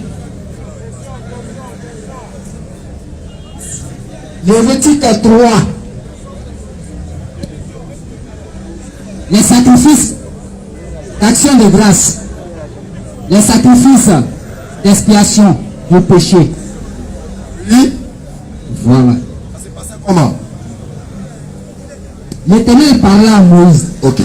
Donc c'est par Moïse que la loi s'est révélée. Oui, l'acte là. Abraham ne connaissait pas la loi. Non, le sacrifice là se passait comment? Ça c'est un autre débat. Ça se passait comment? La pose des mains. Sur un animal. Sur un animal. Oui. Quand on finit de poser la main, on fait quoi? En posant la main, on fait quoi? On a fini de poser la main. On va confesser les péchés. Les péchés rentrent par Bluetooth, n'est-ce pas? Maintenant on a fini ça, on fait quoi de l'animal? On fait quoi de l'animal? Oui, dans Lévitique, on fait quoi? On va le sacrifier. En quoi faisant?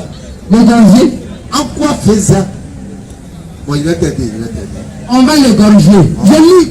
Mais pas tout. Je vais lire. Parce que ça, peut-être ça va émaner de moi. Voilà. Mais je vais lire. Ok. Il dit l'Éternel parla à Moïse et dit, parle aux enfants d'Israël et dit, lorsque quelqu'un péchera involontairement contre l'un des commandements de l'Éternel en faisant des choses qui ne doivent pas se faire, si le sacrificateur ayant reçu l'onction qui a péché ou a rendu par là le peuple coupable, il offrira à l'Éternel pour le péché qu'il a commis un jeune taureau sans défaut en sacrifice d'expiation. Il amènera le taureau à l'entrée de la tente d'assignation devant l'Éternel et il posera sa main sur la tête du taureau qu'il égorgera devant l'Éternel.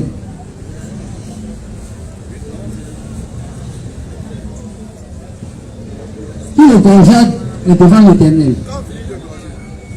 Quand on finit d'égorger le sang de l'animal, non, toi tu es d'accord. Quand on finit d'égorger, est-ce qu'on ne brûle pas l'Éternel? Est-ce qu'on ne brûle pas la bête? C'est pas cette partie-là qui m'intéresse. Non, est-ce qu'on ne brûle pas? C'est pas je vais savoir. Est-ce qu'on ne brûle pas la bête? On brûle ça où? Sur l'autel. Est-ce qu'on ne brûle pas la bête? On brûle sur l'autel ou bien en dehors de l'autel? Est-ce qu'on ne brûle Je demande, on brûle sur l'autel ou bien en dehors de l'autel? Est-ce qu'on ne brûle pas? Je cherche quelque chose. Il faudrait que toi et moi, on se comprenne sur ça. J'ai dit, est-ce qu'on brûle la bête après la position des mains ou pas? Je continue pour te répondre. Je continue. Le sacrificateur ayant l'onction prendra du sang du taureau et la portera dans la tente d'assignation. Il trempera les doigts et son doigt dans le sang et il en fera 7 fois l'aspersion devant l'Éternel en faisant du voile du sanctuaire. Bon, c'est beaucoup, mais quelque part, on brûle l'animal. Si tu réponds ça rapidement, puis on avance, ça fait quoi? Attends. Allons-y, gagnons du temps. Ok. On brûle l'animal. On brûle l'animal. Ok.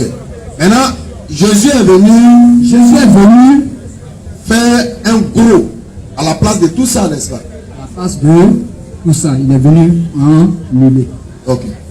Il est venu supprimer le premier sacrifice pour établir lui-même son sacrifice. Matthieu chapitre 5, verset 17. Matthieu 5, le verset 17. Ne croyez pas que je sois venu pour abolir la loi ou les prophètes. Est-ce que Jésus est venu abolir la loi? Il n'est pas venu. Il y a le rite du système sacrificiel. Est-ce qu'il est venu Écoute-moi bien. Je ne t'ai pas dit qu'il est venu enlever, il est venu abolir la loi. Mais je t'ai dit, le sacrifice, j'ai parlé de ça ici. Le sacrifice. La loi du système sacrificiel il est venu enlever la loi du système sacrificiel pour l'homme. Ok. Ne croyez pas que je sois venu pour abolir la loi ou les prophètes. Est-ce qu'ils ont mis? Ne croyez pas que je sois venu abolir la loi de temps, mais j'ai aboli la loi sacrificielle, mais je n'abolis pas ça. Est-ce que il s'agit de toute la loi? La loi là, il y a les 10 commandements. Et les 613. Les 613 articles de loi. Ok. Est-ce que Jésus ce qu'il faut faire, oui. Ce qu'il ne peut pas. Est-ce que Jésus a aboli? C'est ce que Jésus est venu. C'est le rite sacrificiel que Jésus est venu abolir. C'est écrit où? C'est écrit où? Relis Matthieu chapitre 7, 17. On va prendre le gros. Ne croyez pas que je sois venu pour abolir la loi ou les prophètes. Voilà qui est clair. On te dit le rite sacrificiel. C'est écrit ici. La loi là.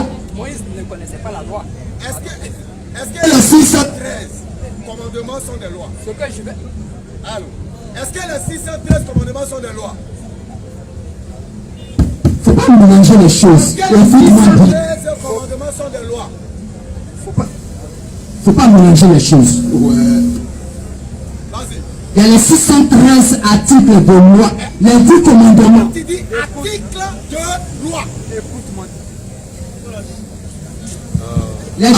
Les 10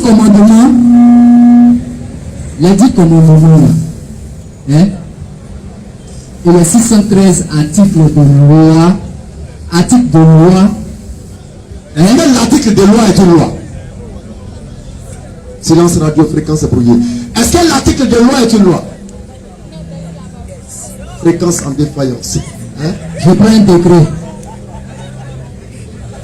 Un décret est une loi. Est-ce qu'un décret est une loi? Tu parles de quoi même? Je te demande. Mon décret dans la Bible. Vous savez de quoi je parle? Là, ça a changé. Vous savez de quoi je parle? Comment tes décrets? Attendez. Non, mais là. La loi là, Moïse n'a pas commis la loi. Comment tes décrets dans la Bible? Moïse n'a pas commis la loi. Vous êtes les enfants de Moïse. Ouais, faut monter décret. Ce que tu ne sais pas là, quand on dit décret là, c'est présidentiel. Là-bas, quand on dit arrêter là, c'est municipal. Ok. On n'a pas de parler des écritures, c'est un décret. Ok. Faut monter décret. Je vais sur la base des études. Qui va bouger? Moi, je ne bougerai pas. Je suis prêt pour vous. Ok. Est-ce que Jésus Moi, je suis prêt pour vous. On laisse cette tâche là. Ok. Sans Jésus là, la loi existe. Il allait ailleurs encore. Non, il m'a posé des questions. La question est la même. Est-ce que les 613 commandements font partie de la loi ou sont la loi? Réponds à ça. Tu es en train de faire une casse-casse spirituelle. Bon, Oui, avant de te répondre, il faut je répondre vais te d'abord. poser la question. Réponds d'abord. Non, je ne peux pas te répondre d'abord.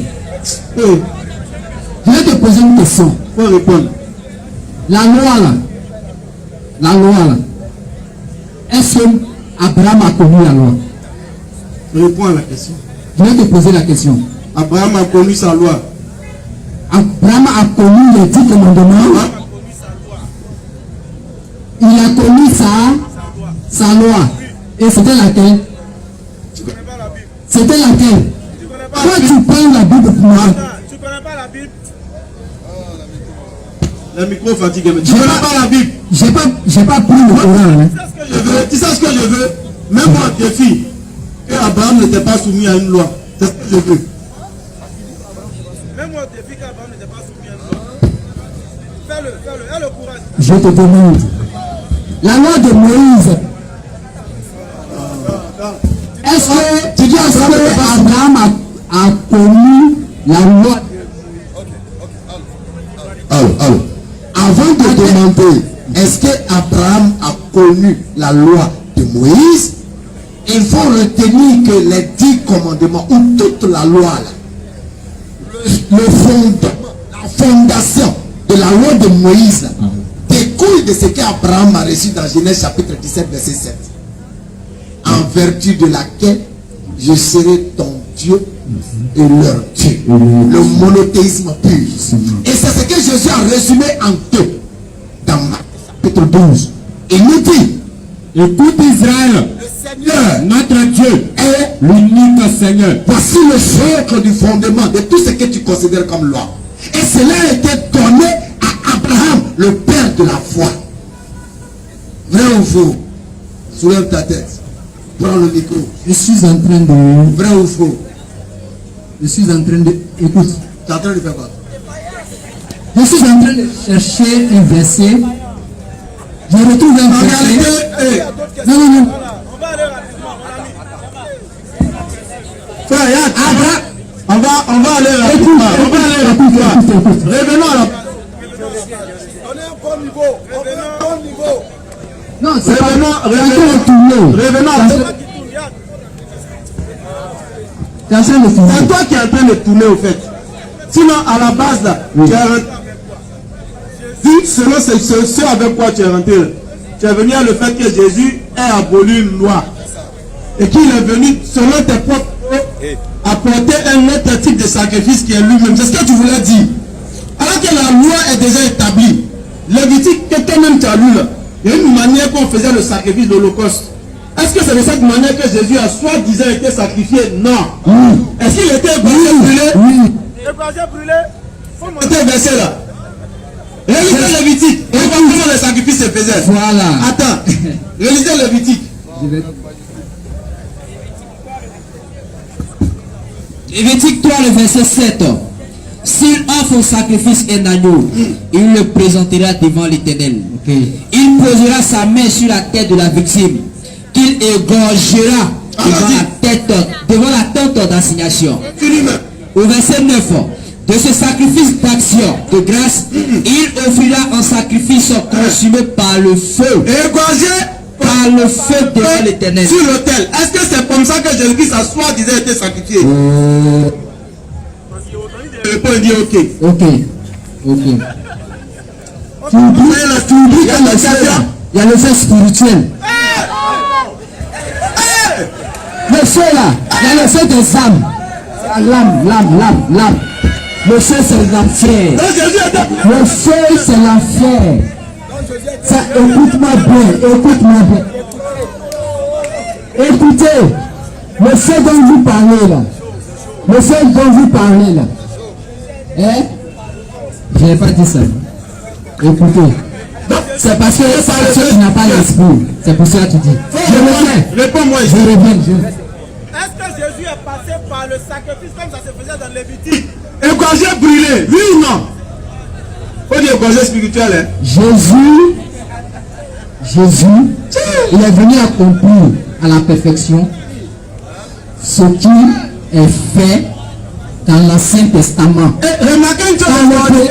Tout ce qu'il est en train de dire là, c'est lui qui est en train de créer. Je ne crée pas ça ici. Je vous assure que c'est sa création. C'est pas ma création. Cherche une porte de sortie. Il est en train de tripatouiller, chercher à trouver des explications. D'où son bégaiement. D'où le fait qu'il parle. Mais il ne parle pas. Je parle pas. Parce que mais les mots n'arrivent pas aisément. Quoi tu sais? Les mots n'arrivent pas aisément. C'est quoi ça là? Lévitique dit, mon ami. Lévitique dit. Ne touche pas les Écritures. Soit c'est ça, soit c'est pas ça. Lévitique 1,17, Lévitique 2, 9 et 8. Lévitique 3. Dans tout Lévitique là, il n'y a pas deux manières de sacrifice. Égorgé, brûlé sur l'autel. Imposition des mains. C'est ça Lévitique enseigne. Tu ne connais même pas tes Écritures. Maintenant, est-ce que Jésus-Christ a été brûlé, a été sacrifié, soi-disant même sacrifié comme ça? Non. Maintenant, on va le laisser, on va donner l'enseignement. Parce qu'avec lui, on ne va pas avancer. Attends, je n'ai pas encore fini. On ne va pas avancer avec toi, mon ami. On ne va pas avancer. Je vais te démontrer par A plus B. Je vais te démontrer par A plus B que Jésus-Christ là, il est venu accomplir la loi. Comment on appelle ça? Égorgé brûlé. Dans Lévitique là. Égorgé brûlé. Allons-y, dans la parole. Tu as 2 minutes. On fait tout tes roucascas. Tu as 2 minutes. Il y avait le choix. Top chrono, c'est Il y avait le choix de l'animal. Un animal sans défaut. Jésus-Christ est appelé comme agneau sans défaut. On avait besoin d'un sacrificateur. Oui. Le sacrificateur, c'était qui?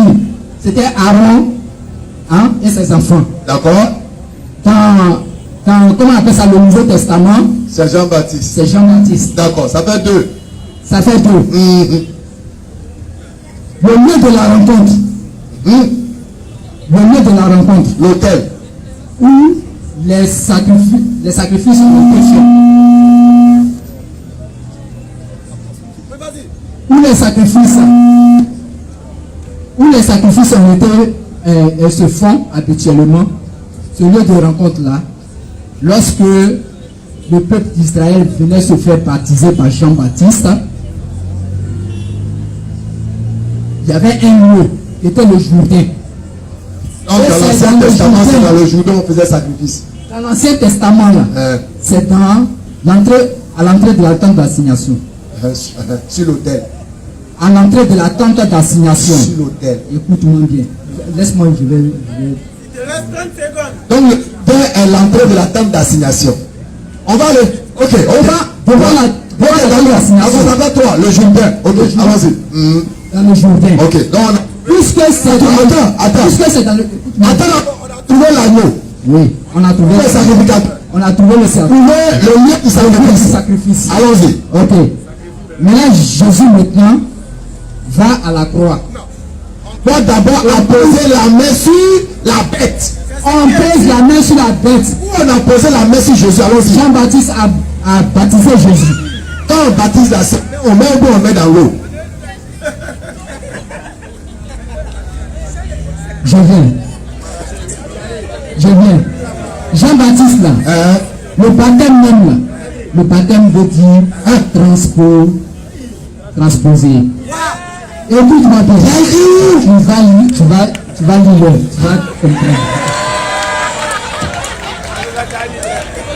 Tu vas lire.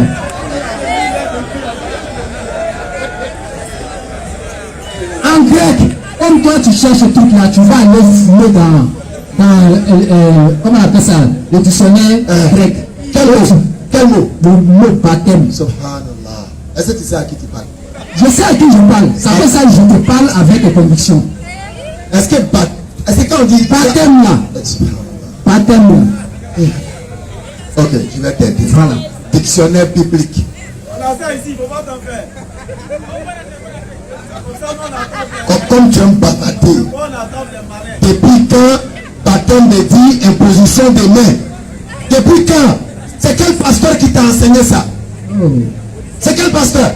Le baptême là est venu avec Jean-Baptiste tel que tu vois, par immersion dans l'eau là. C'est Jean-Baptiste qui vient avec ça. C'est pourquoi on l'a surnommé Baptiste. C'est un surnom. On a le nom de Jean. À cause de l'action de l'eau du baptême. Avant lui, personne ne s'appelait baptiseur. Ton pasteur t'a pas enseigné ça? Toi aussi tu sais pas ça.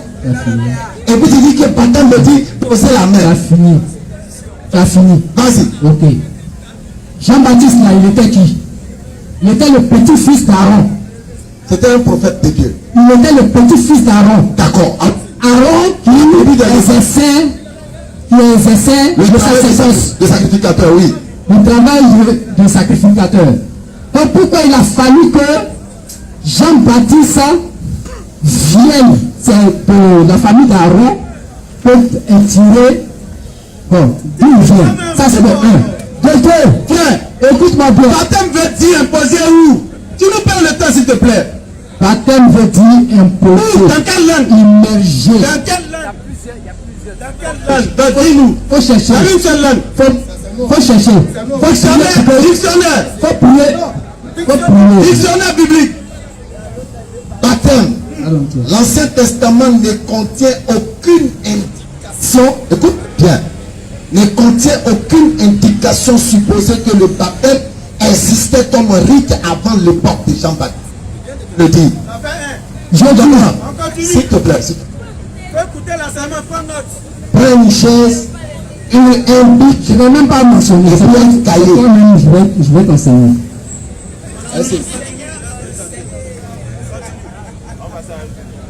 Alors, le baptême, le seul baptême similaire au baptême de Jean dans l'Ancien Testament, c'est les impulsions. Wow. Selon le dictionnaire biblique. Ablution, c'est ce qu'on lave les pieds là. Wow. C'est le seul symbole équivalent du baptême de Jean-Baptiste dans l'Ancien Testament. Ce qui est intéressant, c'est qu'on m'a puis à personne pour dire le contraire. Le baptême là, le nom baptisé tel que pratiqué dans l'eau est venu avec Jean-Baptiste. C'était la pratique de Jean-Baptiste.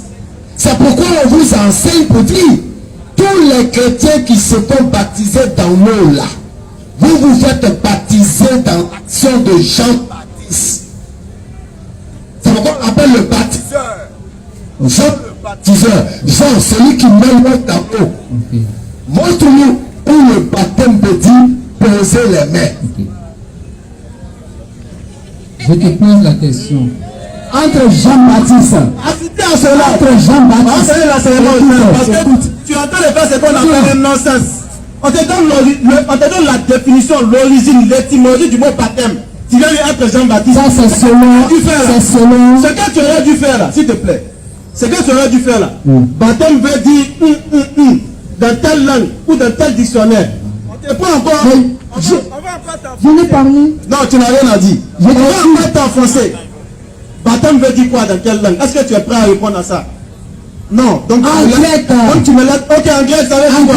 Oui, allons-y. Vous cherchez le mot dikaiosun. Dikaiosun en grec.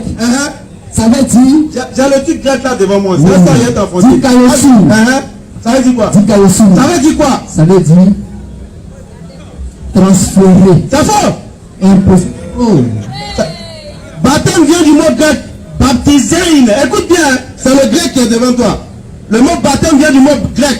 Baptiser. Qui veut dire plonger, immerger. Il n'y a pas imposé dedans. Arrête de vouloir mentir à la population.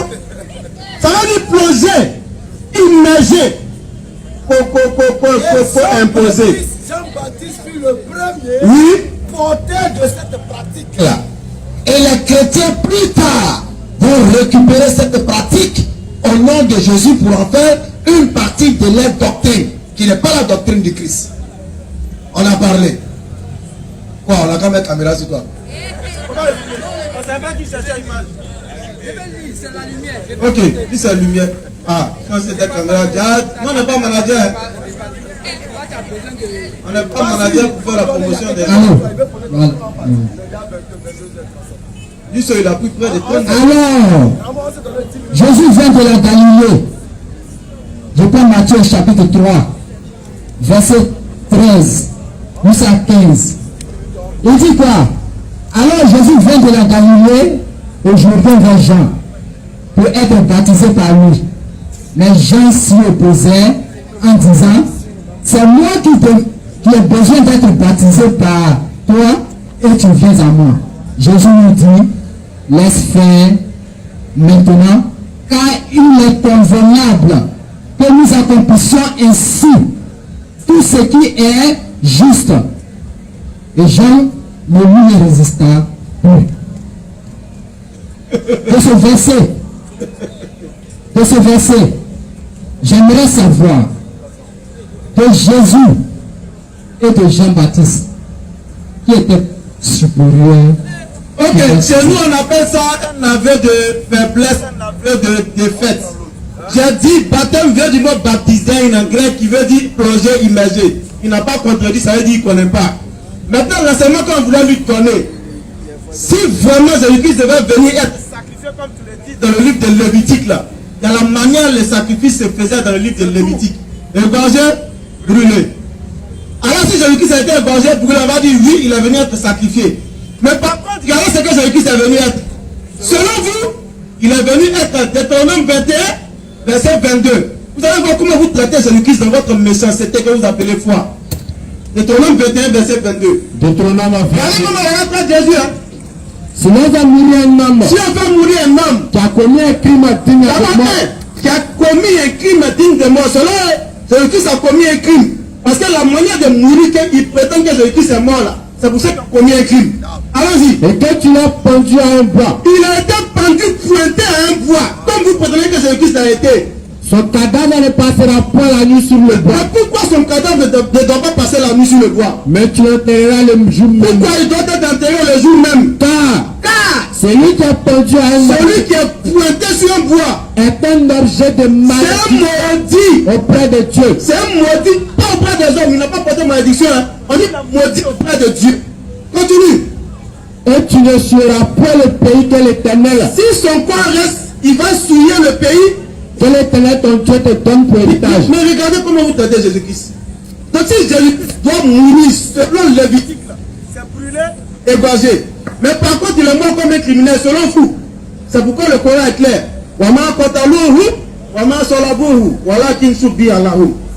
Il n'a été ni tué ni crucifié.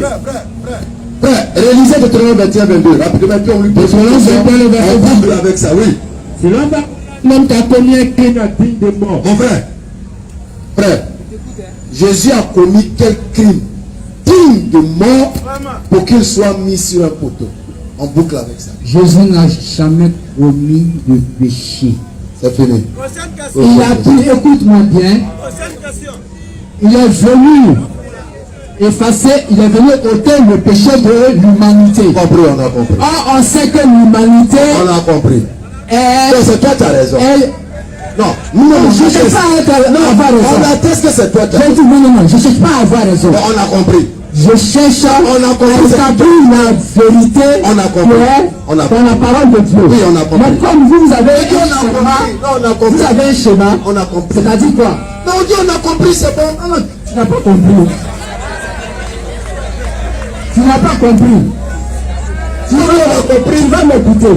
On dit on a compris. Non, tu n'as pas compris. On a compris. Jésus est maudit, il allait sur un bois, ils l'ont tué pour toi te sauver. C'est pas ça. On a compris. Il a porté tes péchés. On a compris. Tes péchés. Voilà. Merci beaucoup. Il faut rester diabolisé. C'est pas un problème.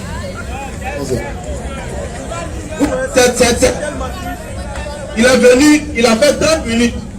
Il n'a été capable de ne rien prouver. Ça dit, il n'a rien prouvé dans tout ce qu'il a dit. Même Batabou, il devait s'en sortir. Là encore, il a voulu prendre le faux pour le transformer en vérité. Parce que vous savez que baptême veut dire imposer.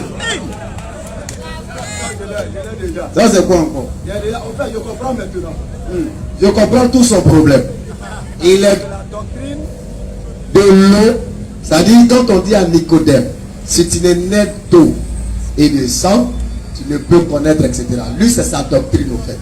C'est les gens qui disent que quand Jésus est venu au baptême là, quand Jean a baptisé Jésus, c'est là il a reçu tous les péchés de l'humanité par Bluetooth. J'ai ça, je connais. Hein, je connais, merci beaucoup. Il est du même groupe. Ok. Merci beaucoup.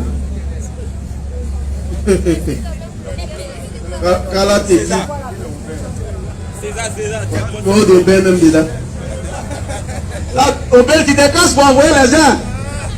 Bon, il a été nettoyé. Allons-y. Les grands frères, bonsoir. Bonsoir, papa. Ma question est la suivante. C'est un peu flou dans ma tête. J'aimerais savoir, ma question est très simple. Est-ce que Jésus-Christ de Nazareth est le sauveur de l'humanité ou pas? Parce que quand je vois Jean 3, verset 16, Dieu a tant aimé le monde qu'il a donné son Fils unique, et quiconque croit en lui ne périsse point, mais qu'il ait la vie éternelle. Selon ce que je vois dans Jean 3, 16, est-ce que Jésus est réellement le sauveur de l'humanité ou pas? La question que tu dois te poser, la chose que tu dois faire, c'est d'analyser Jean 3, verset 16. Il faut analyser. Changez-moi le micro. Depuis on parle, ça coupe. Et il parle, ça coupe pas. Il faut analyser Jean 3, verset 16. Car Dieu, qui est Dieu, a tant aimé le monde. Quel monde? Qu'il a donné son Fils unique. Fils unique veut dire quoi? Afin que quiconque parmi qui croit en lui, comme il doit croire, ne périssent point. Comme ils ne vont pas périr, et la vie éternelle. Et qu'est-ce que la vie éternelle? Quand tu finis d'analyser ça là, tu vas savoir que Jésus-Christ n'est pas le sauveur du monde. Dieu, selon la Bible, c'est celui qui a créé le monde. Tu prends Marc 10, verset 5 et suite. Marc 13, verset 19, c'est Dieu qui a créé les cieux et la terre, c'est lui qui a créé les hommes. Ésaïe 44, verset 24, il a tout créé seul. Ésaïe 40, verset 18, rien ne lui ne semble. Ça c'est Dieu. Donc Jésus-Christ est exclu. A tant aimé le monde. Le monde c'est quoi selon la Bible? Le monde, Jean 17, verset 9, Jésus-Christ dit, je ne prie pas pour le monde. Donc ça veut dire que déjà, le monde même n'a rien à voir à ce monde-là. Parce que quel que soit le sens que tu donnes au monde dans Jean 17, 9, répète ce même sens-là dans Jean 3, verset 16. Si tu veux être sincère. Quand il dit je ne prie pas pour le monde, si tu essaies de dire non, ce monde-là, il parle du groupement des pécheurs, alors le monde de Jean 3, 16 aussi, il parle du groupement des pécheurs. Si tu dis qu'il s'agit de l'humanité, alors Jean 3, 16, il s'agit de l'humanité. Une chose est sûre, il ne prie pas pour le monde. Donc le monde ici, c'est ce que Jésus-Christ a reçu. C'est pourquoi Matthieu 1, verset 21, Matthieu 2, verset 6, 10, 5, 15, 24, etc. Matthieu 19, verset 27 vient d'intervenir. Il dit que Jésus-Christ a été envoyé pour un peuple précis. Donc quand on dit le monde, il s'agit de ceux vers qui il a été envoyé. Ce que Dieu a donné à Jésus-Christ, c'est de ceux-là qu'il s'agit. Ne périsse point, mais qu'il ait la vie. Afin que quiconque, comme je l'ai dit, parmi qui je n'ai été envoyé pour brebis perdu de la maison d'Israël. Alors quiconque parmi les enfants d'Israël, la preuve, il n'est même pas sorti de ce cadre-là. Durant sa vie terrestre, il n'a prêché qu'aux enfants d'Israël justement. Et il a ordonné de prêcher aux enfants d'Israël. Il dit au jour de la résurrection dans Matthieu 19, verset 27 de suite, que le jugement ce sera uniquement pour les 12 tribus d'Israël, en ce qui le concerne lui. Donc le quiconque ici est clair selon la Bible. Et les apôtres ne sont pas sortis de là. 11, 19, acte 11, 19, ils ont prêché seulement aux Juifs. Donc le quiconque, il s'agit quiconque parmi les enfants d'Israël. Le périssement est la vie éternelle. Et même si tu veux prendre même la manière que Jésus-Christ doit sauver le périssement et la vie éternelle, ça n'a rien à voir avec ce que les chrétiens prêchent aujourd'hui, à savoir sa mort. Parce que Jésus-Christ dit la vie éternelle dont il parle là, c'est de reconnaître un seul Dieu et lui Jésus-Christ comme son envoyé pour les enfants d'Israël. Donc dans tous les cas, dans tous les sens, Jean 3 verset 16 n'a rien à voir avec la doctrine prêchée par les chrétiens. C'est vraiment clair. On a résumé parce que si on voulait citer les versets, ça allait. Donc, si je dois bien comprendre, Jésus-Christ n'a pas ça. Jésus-Christ n'est pas le sceau de l'humanité. Il n'a pas été envoyé pour l'humanité. C'est sa bouche qui a dit, c'est nous qui avons inventé. Matthieu 15, verset 24 est là. Si je dois bien comprendre, c'est Dieu même. Dieu n'est ni Jésus-Christ, mais Dieu s'exprime.